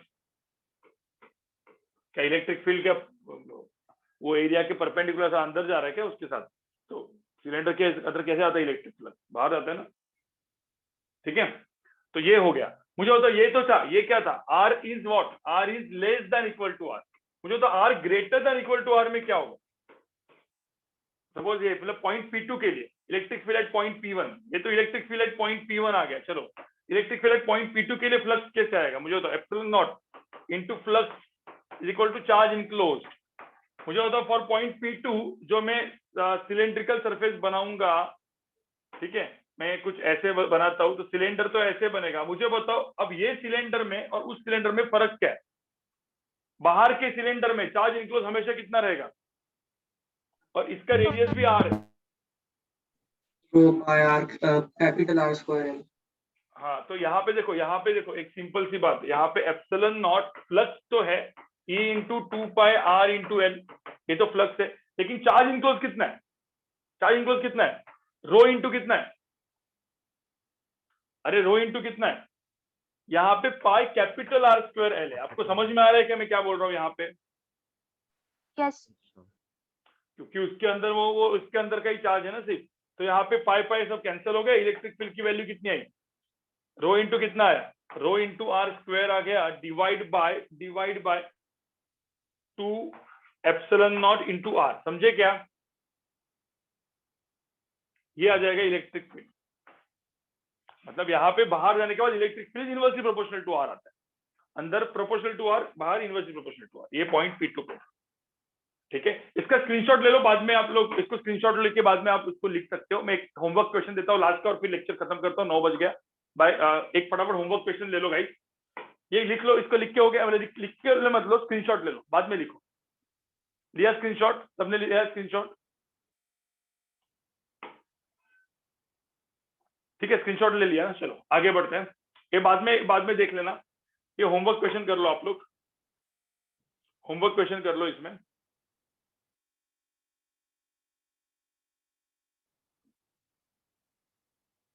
ठीक है, सब लोग यहाँ पे देखो homework question. Question number 1 homework guys, question number 1 homework. ये थोड़ा सा अच्छा क्वेश्चन है। सपोज यही एक सिलेंडर है, ऐसे ही पूरा भरा हुआ सिलेंडर। भरा हुआ सिलेंडर मतलब समझ रहे हो ना, पूरा भरा हुआ सिलेंडर है। सब लोग देखो भरा हुआ सिलेंडर का रेडियस कितना दिया है? यहाँ पे रेडियस कितना है? एक मिनट में रेडियस यहाँ पे लिख देता हूँ। भरे हुए सिलेंडर का जो रेडियस है ये डॉट डॉट डॉट होता है, ठीक है। इसका रो दिया है डेंसिटी, मतलब हॉलो नहीं है, सॉलिड सिलेंडर है, सॉलिड सिलेंडर, ठीक है, मतलब पूरा रो भरा हुआ है ना, हॉलो नहीं है, ठीक है। इसका रेडियस दिया है 2r, कितना दिया है? 2r। और यहाँ पे एक इतना एक कैविटी की है, cavity. So this is cavity. Cavity का मतलब क्या है? चार्ज सब इधर इधर है। कैविटी के अंदर चार्ज है क्या? स्फेरिकल कैविटी की है, एक स्फेरिकल कैविटी की है। और जो स्फीयरिकल जो कैविटी की है उस स्फीयर का रेडियस r दिया है, समझे? आपको ये समझ में question?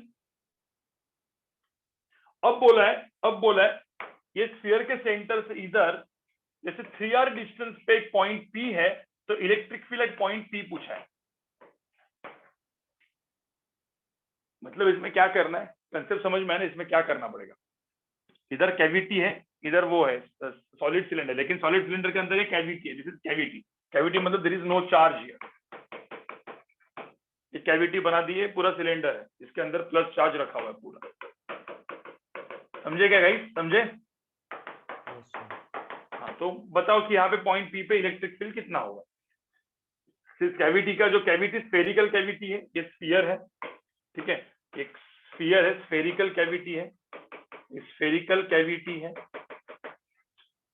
Solid cylinder, infinite solid cylinder है, डेंसिटी रो दिया हुआ है, कैविटी मतलब there is no charge inside, ठीक है। तो यहाँ पे ध्यान में रखना नो चार्ज, देखो प्लस चार्ज सब बाहर ड्रॉ किया मैंने। 3R पॉइंट पे कितना ये होगा इस पॉइंट एग्जैक्टली इधर, ठीक है, निकाल सकते हो इसका आंसर। राइट राइट राइट, कुछ प्लस माइनस का ही है, अपना निगेटिव मास कंसेप्ट की तरह भाई, ठीक है, पॉजिटिव पे नेगेटिव करके रख दो और खत्म कर लो, ठीक है। ये आप लोग कर लो, क्वेश्चन नंबर 1 कर लो, ये होमवर्क क्वेश्चन, होमवर्क ये कर लो। और एक डेरिवेशन का ही पार्ट है, ये जो है थिक प्लेट है, देखो ये प्लेट ठीक है, if this is thick plate अपन ने थिन प्लेट ली है ना, अब एक थिक प्लेट है, थिक इनफाइनाइट प्लेट, अब थिकनेस कितना, ये नॉर्मल है, ये मतलब इसमें कोई अलग वो नहीं है, थिकनेस D है और इसकी भी डेंसिटी रो दी है मैंने, इसकी भी डेंसिटी रो दी है, और ये इनफाइनाइट प्लेट है, आप समझ लो ना, इनफाइनाइट मतलब थिक प्लेट मतलब समझ लो ना कैसी है, ऐसी ये बाहर आ रही है, दिस इज थिक प्लेट। तो थिक प्लेट के वजह से बोला है कि बाहर और अंदर इलेक्ट्रिक फील्ड कितना होगा, मतलब ये डिस्टेंस ऐसा पकड़ लो, यहाँ पे डिस्टेंस R पे और यहाँ पे डिस्टेंस R पे, मतलब पॉइंट P1 पे पॉइंट P2 पे इलेक्ट्रिक फील्ड कितना होगा सेंटर से, थिक प्लेट, ठीक है, एक थिक प्लेट है यहाँ पे, ध्यान में रखना, थिक इनफाइनाइट प्लेट, तो यहाँ पे कितना होगा इलेक्ट्रिक फील्ड, और यहाँ पे सॉलिड सिलेंडर के अंदर कैविटी। तो ये क्वेश्चन नंबर 2 इजी है, क्वेश्चन नंबर 1 थोड़ा सा मतलब कैलकुलेशन बेस्ड क्वेश्चन, इजी है लेकिन कैलकुलेशन बेस्ड क्वेश्चन, ठीक है गाइस, चलो निकाल के लाओ, मिलते हैं फिर, बाय गाइस। सर हाँ बोलो। सर एक डाउट था, सर लास्ट क्लास में भी किसी ने ये पूछा था